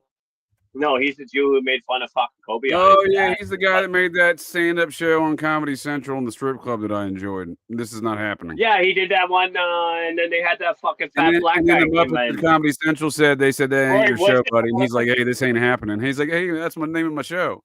No, they kicked him out, and they brought in Roy Woodson or whatever, that fat black dude. That's what I'm saying, dude. And isn't it ironic in a very bizarre and sick sense that his name of the show is This Is Not Happening, and then they stole a show from him, and I'm sure he was out in the parking lot yelling, This is not happening. And he had, dude, fucking when Artie Lang was on that show, Artie Lang was the best when he's talking about fucking dressed up in a pig costume, driving down the fucking PCH, fucking with cocaine, fucking. Oh my god. Dude, anyway. Jim Brewer's story of getting the Long Island Mall shut down, the FBI called in over claims of being Muammar Gaddafi, is that's hilarious. And so was the one by Dave Landau. You're a man who likes to party. You'll appreciate that tale by Landau. He got locked up in a mental institution after a night of drinking and with a fellow who thought he was trying to rape him. Wait. Where was Landau? This is Detroit. Wait. D-Town, they call it. Where did I grow up? That's what I'm saying. So you'll appreciate those tales. Wait. Did I ever tell you about the story when I fucking? Wait a second. Wait a second. Do you know this werewolf that we're describing here? You know this person? No. It's like the famous Detroit werewolf. Is that what we're talking about here? No. You telling me there's a burger element involved in this? No. I gotta tell you this story. So when I think it was 92 or 93. Back in the day before 9/11, so for people like me, we'd go. So I went to the Misfits at St. Andrews Theater, which is the same fucking theater that they did the show fucking 8 Mile Eminem. So he would do in the cellar, the basement, but St. Andrews was. I love M&Ms. No. But anyway, so I went to see Misfits there, and then back in the day, in the 92, 93, we didn't need a passport. All we had was like I was 16 years old. All I needed was a birth certificate. I was already homeless, so I had to go over. If you were coming to the U.S., that's all you needed, sir. You get fucking anal raped going up there to Canada. They'll give you a nice. The homeless people used to take the tunnel bus. So there's the Detroit dude, tunnel. They used to give me so much heat, dude, crossing the border into Canada, dude. They didn't like me. No, I'm talking 92. I'm talking like 98, dude, 99. I'm talking 92. Let's talk some 90s border crossing incidents. What you got?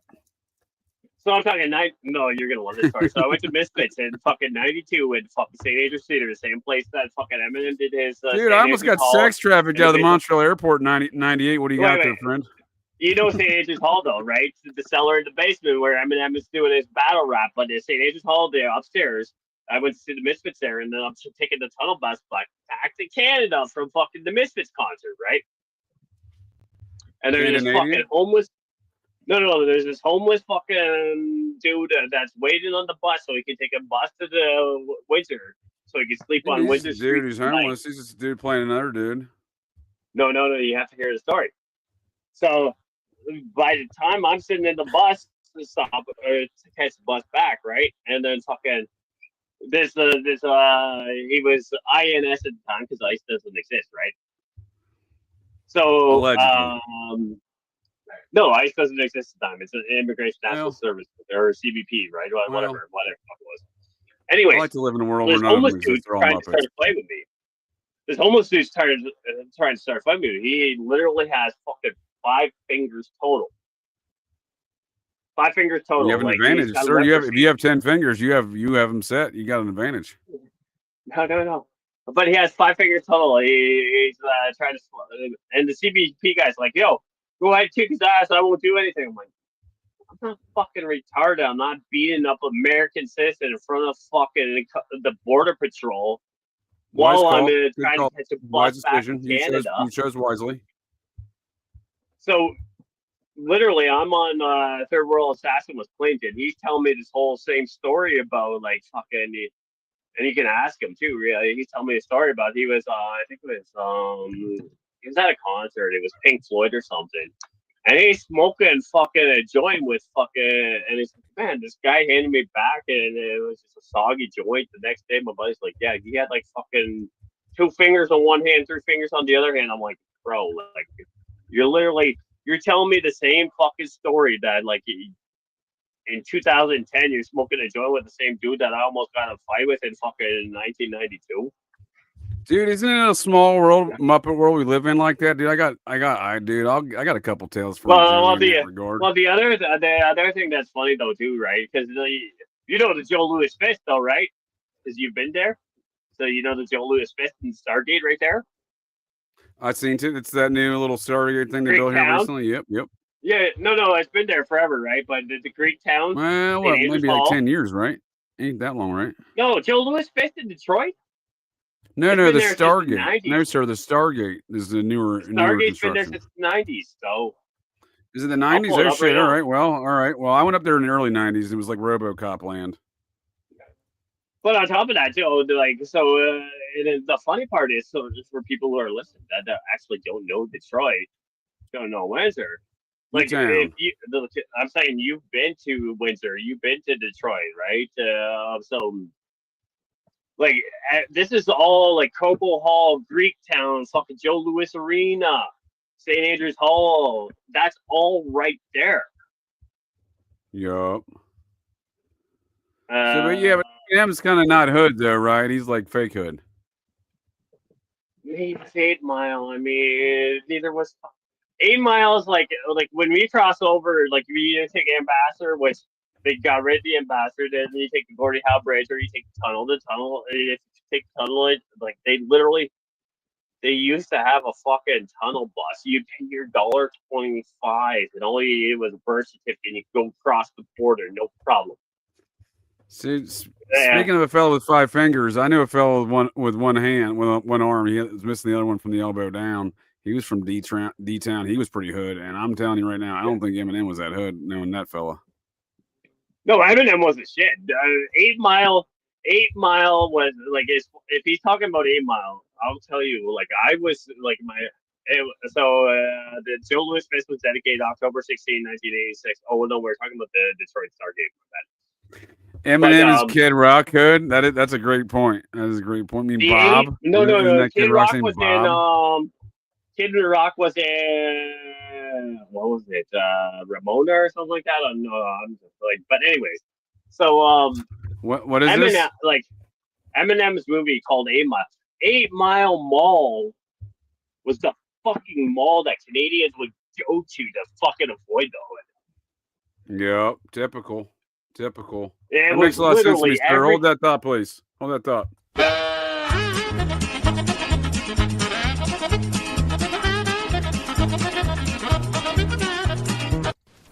Fucking It's all bitch. goddamn fake, man. It's like Lenin said. You look for the person who will benefit, and you know. I am the walrus. You know, you know what I'm trying to say. I am the walrus. That fucking bitch. Oh yeah. I am the walrus. Shut the fuck up, Donnie. D.I. Lenin. Vladimir Ilyich Ulyanov. What the fuck is he talking about?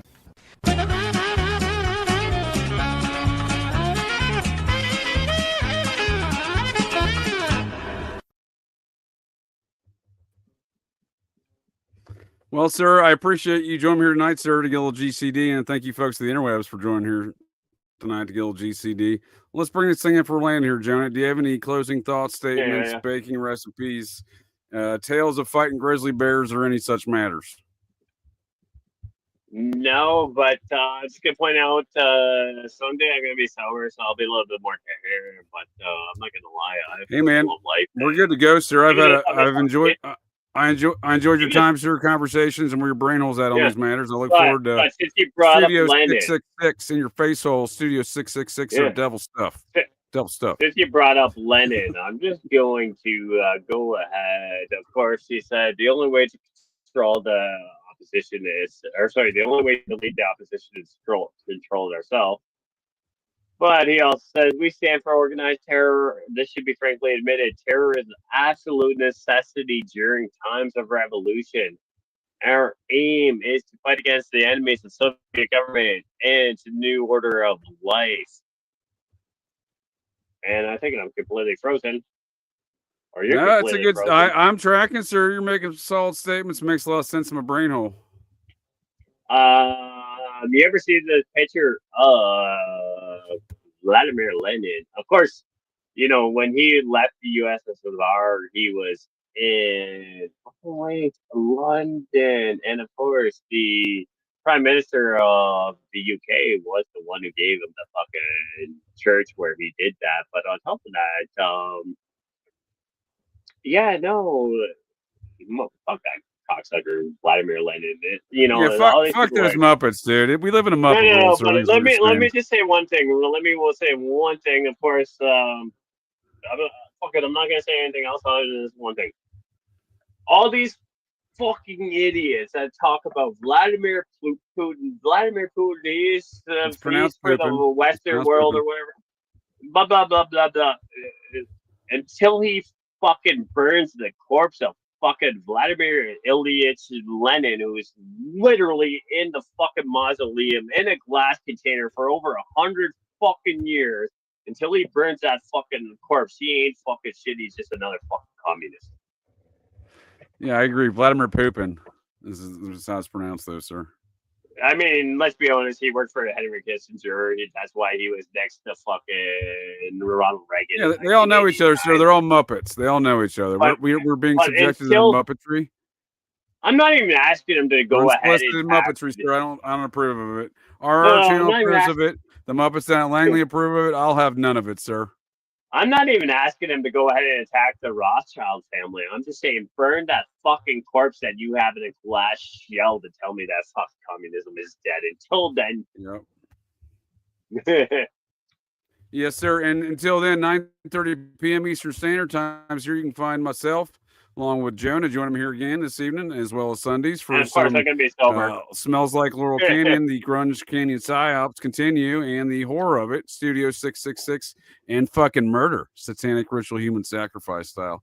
Tune in for that more. And also, 2 other notes, folks. Be on the lookout. There's been an uptick in sightings of Ohio Cookie Monster Bigfoot. You don't want to encounter this son of a bitch. Real nasty. Real fucking nasty. And speaking of things that are nasty, also be on the lookout of. There's thousands of Americans out there. By the way, I've been shot with a laser beam twice. The folks of the interwebs, they got checked twice. Be on the lookout. Before we cut off, I once again want to go ahead and invite RR, because I see him in the chat. Go ahead. Come on down, RR. You're more than welcome as long as you're willing to show your face. Yep, come on down, RR.